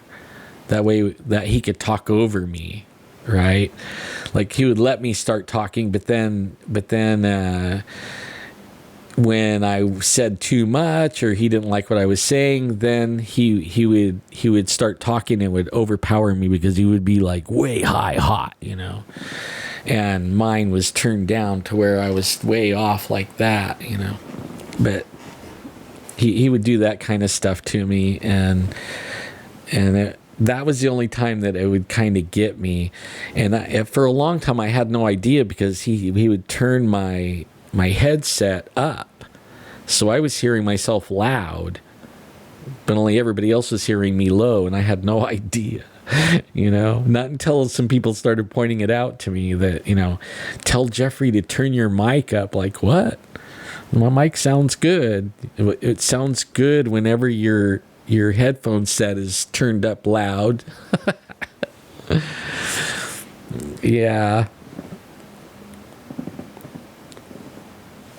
Yeah, when I like the guy, I understand. I do. I get it, like, I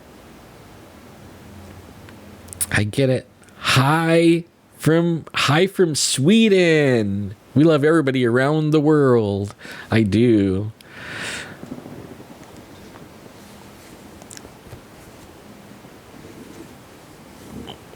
Yeah, I hope he makes it. I really do. I hope that his formula for success works. Right now, I'm working on the formula. I apologize to you guys. I'm not sure what I'm doing yet. You know what I mean? Like, I was doing bedtime stories till I ran out of stories. And then I thought I could read stories. And then I was like, I'm only going to go for Sasquatches, and I did Squatch Zone. And then the first thing that hits me was an alien abduction. It's like, my first guess wanted to be an alien abduction, but that wasn't a Squatch. Like, darn it, But I thought, I could be the Squatch Zone in any zone, and I could be all the zones and still be the Squatch Zone, and I could talk about everything or anything. The name doesn't have anything to do with it. I'm like slowly figuring out what I'm doing. The heart attacks and the sick thing kind of got me here. That was what Jeffrey was afraid of. I'm not afraid of it, really. I'm not even afraid to die because I've been over there and I know it doesn't hurt. You know what I mean? Like, when you die, it doesn't hurt. And in fact, it's kind of cool over there, and it hurts over here, but it doesn't hurt over there, So I'm not really, Yeah, I seen the triangle, and I'm not gonna buy a shirt for that because I won't run around with a triangle on my shirt.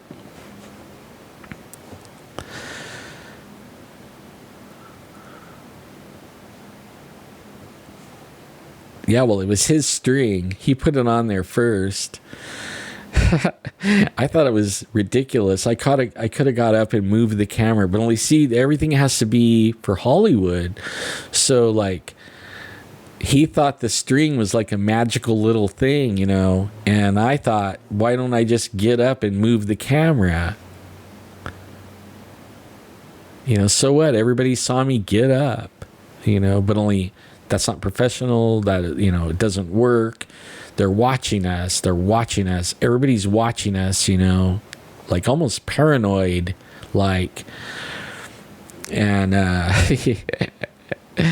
yeah, like, I was going to do the My Favorite Martian thing while he was pulling the string, but only he got mad at me because I was doing it when he was testing it before the show, and so I didn't do it. I didn't, when he was pulling the string, it was like, pull my finger. No, I'm just kidding.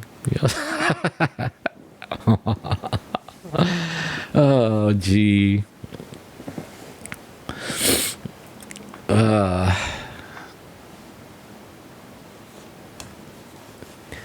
Yeah, that kind of was a bummer. I want to go to the next one.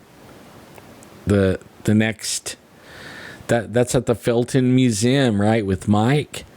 I love those guys, man. That's such a cool thing to support. The only reason I went up there is I wanted to help him, make enough money to keep it open all the time. And I would go there every year and help him. I mean, I don't have the clout. I mean, I don't have the draw like Bobo and those guys, but only I'll still go and show my support and buy a t-shirt and all that, I love that place. And then I met a lot of good friends up there, like a lot of people and in fact, the guy, man, I think his name is Tony, the one that had the longest Bigfoot screams in the world. If you search that in Google, man, that is one killer video right there. Talk about the Bigfoot screaming all night long, and you could see the look on his dogs. They didn't bark or anything, and he holds the camera on the dogs, and the dogs are just sitting there like, one of them's hiding under the bench. Oh, the Willow Creek. I never been to the Willow Creek one. I want to go there, though. I heard, though, I heard from Jeffrey, it's like like a little no man's land type thing and hardly ever open or anything like that. But I still want to go there. I think that's where this shirt came from, actually.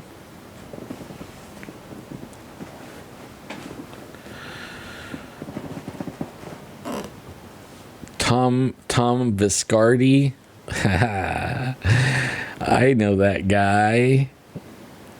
I actually used to try to follow him, and at one time I wanted to, when he had the cameras and you could pay like a fee to watch the cameras. I think it was Happy Camp.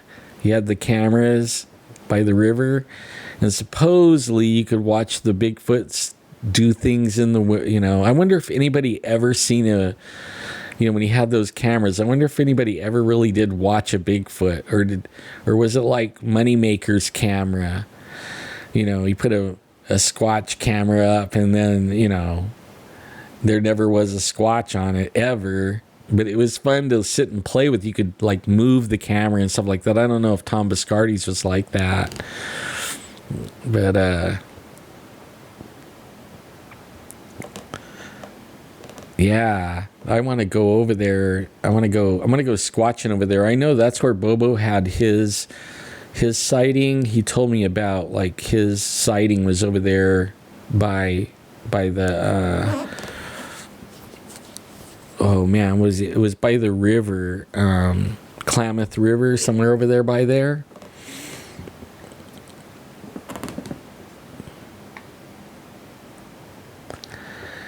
Yeah, the Willow Creek. I haven't seen it yet. Not until it makes Netflix or something, I don't have TV like everyone else. I have streaming.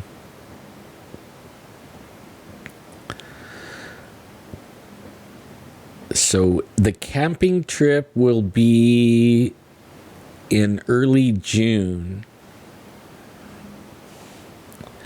And it's going to be, really, you're like downtown Squatchville. You're in the Squatch zone then if you're by Happy Camp. Really, I'm going to look on Netflix and see if I can find it. Willow Creek movie. Let's see. So the camping trip with Adolf, and the one that's going to be at the actual abduction place, site, I guess you would call it, where those guys got abducted at Courtright Reservoir, 101102. You guys could Google that and spell the letters 10, and then spell 11, O, and spell 2, 101102. That's who we're going to go with, and that's where we're going to do the camp trip. So when you Google 101102 spelled out, not by numbers, 10, TEN, 11, spell 11, O, and then 2, TWO. Google that. That's where we'll be going camping. And that's a good one too. If you can find the link to get that, it is, they made a little movie or documentary on that, and it is really good too. Yeah, it's at Courtright Reservoir, which is it's like right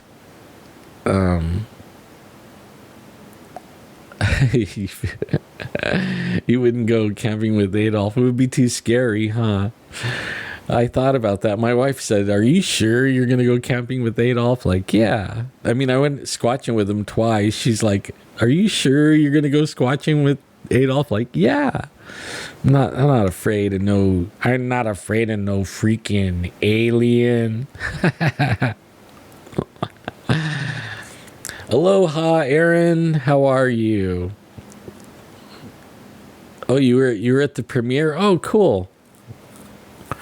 See, I don't know what anybody's name is. I always get everybody mixed up. Like I'm starting to remember like Brown Dwarf. I can't remember what the name is. And Dire Wolf, I can't remember what the real name is. Like for sure, Sam Squatch Rivera, probably Sam Rivera, but I don't know for sure. These handles, like, they mess me up. And the more people that come on with more handles, the more messed up I get. I am happy about one thing, though. My live stream, I messed around. I don't know how good the video is or how good the sound is, but everything is running so smooth. I had so many troubles the last couple of weeks I was doing this. I mean, ATT cut me off twice. I mean, totally cut me off. I mean, shut my router down and restarted it and stuff. So I haven't, I really been, like today, when I felt better today, I actually went and really messed around with all the settings again and tried to figure out why would my router try to kick me off all the time, like twice, but only this time, like last week when it was cutting me off, it has colors. It says live, and then there's a green dot.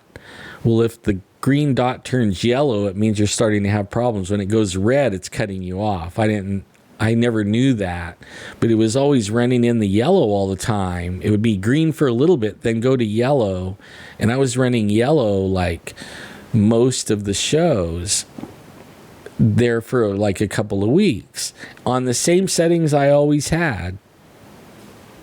And now, I messed around and I have a different YouTube channel that is my test channel, and I went on there and I made a bunch of videos and I reset the settings to where everything was staying green all the time and recording it so I could go back and look at it and see if everything was good, and it's all seemed good. Yeah, Jeff works for ATT still. Yeah. He does. The cable guy. Yeah, I know in Northern California it really is. So is everything in Oregon like that. When I lived in Oregon, even like way back in the 80s, everything was Bigfoot, Even around here where I live now, when you go to, it's called North Fork. It's actually the center of California, supposedly, right? The exact center of California. And they have painted on the road huge Bigfoot tracks going down, when you go into the city, and you go follow these tracks down into North Fork, the town. But they don't have a gift shop selling anything Bigfoot, but our airport does, right? Our airport has all kinds of Bigfoot stuff in it, which is kind of neat. And maybe it's because of Yosemite and sequoia and all that. Oh, yeah, Tennessee is a hot spot.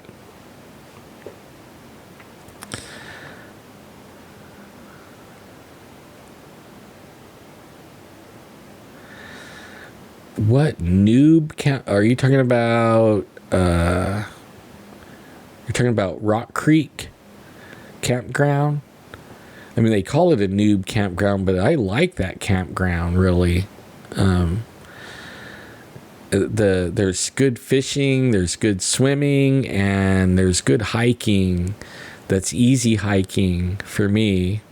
And there's actually some high power lines running not far from that creek, and so it's like a Squatch zone area, and there's actually an apple orchard over there. It used to be called, I can't remember the name, but there's an apple orchard over there, and it's one of the places I want to go research that I've not research. I made like a couple of trips there, and I found some sign, some Squatch sign, and I know apples. They love apples, and the last time I went by there, it looked like they fortified everything, and I know it was more fortified than for deer.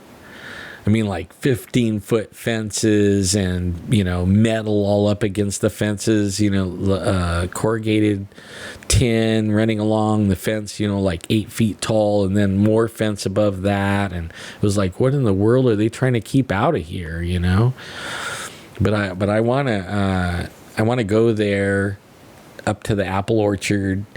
And I think that's just below Rock Creek. A little bit further, I think, is Rock Creek. And then past that apple orchard.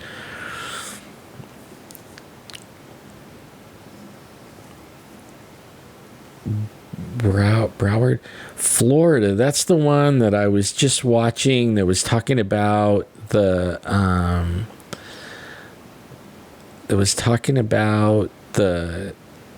triangles, and the Bigfoot were leaving triangles. Actually, there were like pyramid structures. They're leaving structures, and they were actual degrees set at angles that were actual measurements for. I can't remember what the name of it is, but those guys are over there somewhere by Florida. I could tell by they said they were in the woods, but there was palm fronds and stuff like that. Like, you don't see that in the woods where I'm at, but over there, I guess you do.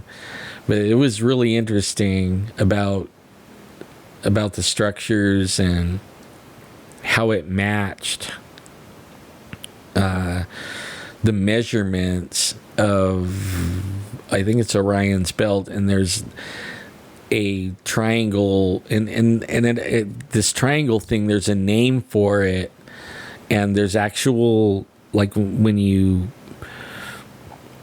the pyramid measurements and everything, they're real. There's a actual number that makes it what it is, and they found these structures all were exactly measured to that, and everything. So I mean, it was like, how did the Bigfoot or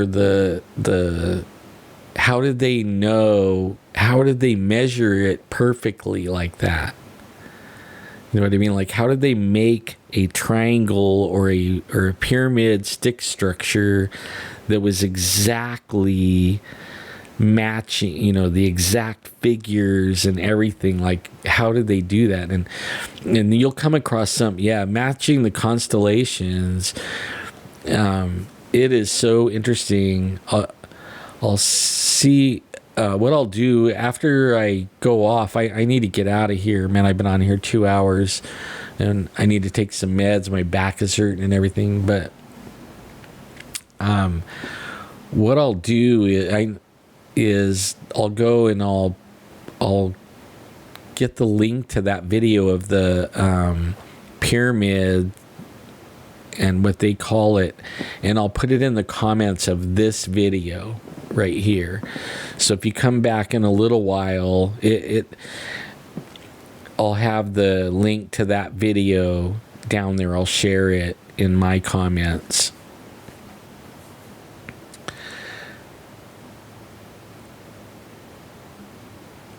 And then there was something else I wanted to say before I go, and I didn't write it down this time. But only I in the comment in the mud fossils. Look up mud fossils. All you guys, look up mud fossils. You'll trip out if you don't believe it. Whatever. Some of it's mind bending. You know what I mean? Like, it'll get you thinking for sure, and it'll make you question everything. And that's I question everything.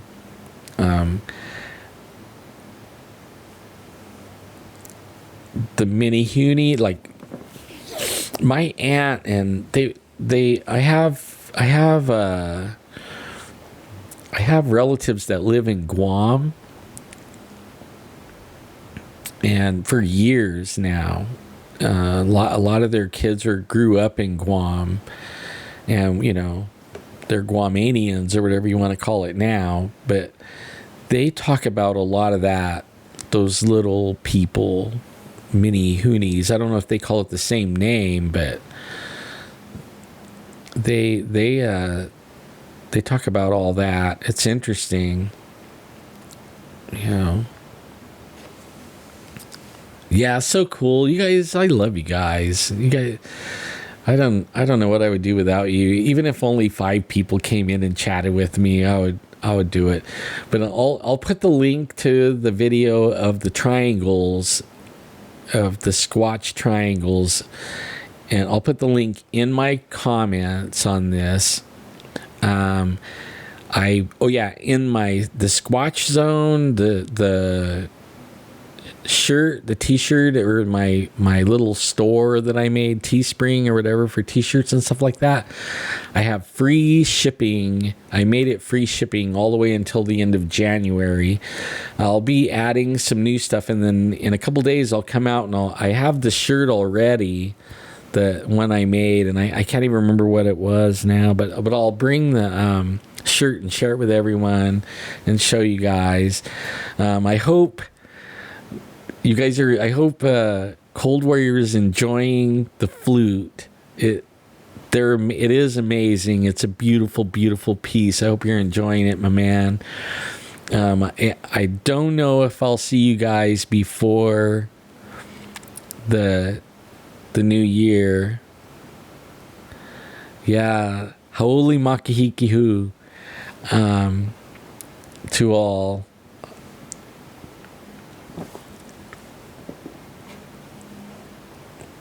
Yeah, and then I made a Patron, like Cold Warrior told me to make. Cool, man. I am so glad she loves it. If she learns how to play it, I would love to hear a recording of that played by somebody that knows what they're doing. But I understand if she doesn't want to play it, or and wants to like just hang it somewhere, because it's beautiful. It's like the kind it's a workable piece of art, or whatever you want to call it. You can play it or you can just show it, and but only I also created a Patreon site, and I put the link in the description, so go follow me on Patreon and all that stuff. Like, I didn't know what it was. That was a really good idea, Cold Warrior. I don't know why I even waited that long. To get the t-shirts on my videos up in the top corner, you can go to the last 5 shows, or the last 5 or 6 videos that I put up. There's a little eye and a circle up in the corner of the video on where my finger's pointing, somewhere over there, and that up in that corner. If you click on that, it'll give you a link that will take you to the t-shirts, and I have a bunch of different selections of different kinds. Like if you scroll around on the page, there's different ones like Team Squatch Zone and different ones, but it's free shipping right now. And I'm going to be adding I came up with some new sayings. And if you have some sayings that you want to see on there, or squatchy sayings or whatever, or that's squatchy or whatever, put them in the comments down below, and I'll make sure that there's a shirt made with it, so you could get a shirt like that with free shipping.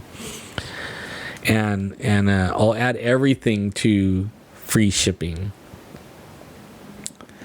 for right now, all the way in, and I might even keep the free shipping forever. I don't know. It's something special supposedly, that they are doing, but only, and it has a cutoff, but it cuts off the last day of January, and that gives me time to re-up it. Now on Patreon or however you say that, in the comment or the description of this show, I have the link already in it. Let me see if I might be able to put it in chat. Let me see.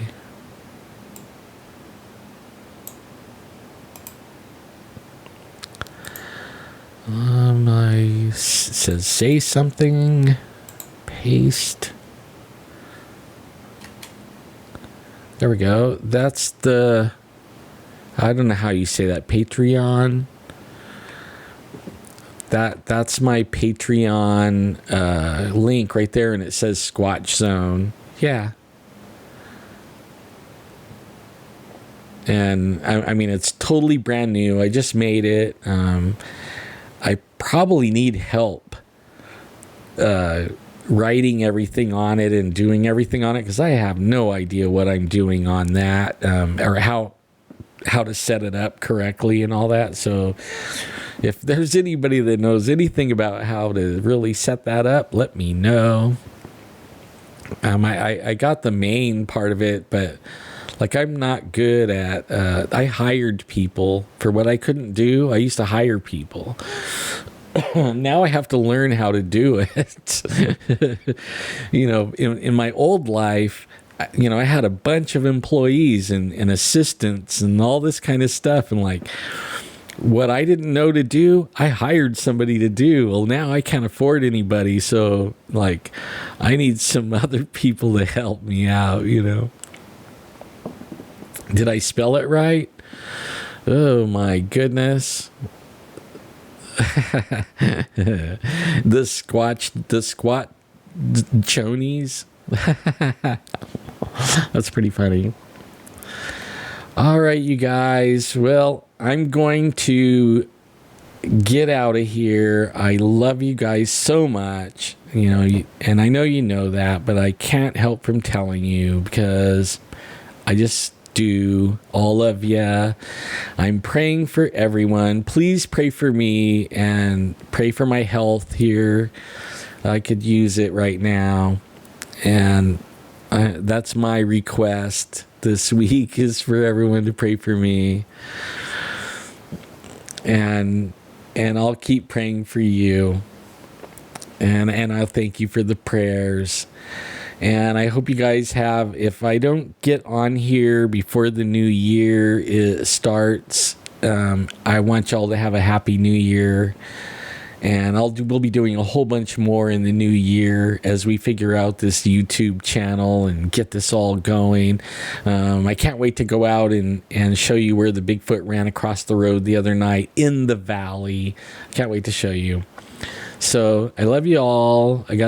I could keep going and going, but I won't. So you guys have a happy new year. Like, comment, share the video, whatever. Go shopping, get the free thing, but at least go to the Patreon site and follow me right there. At least get that going. And I thank you, and I love you, and Happy New Year. And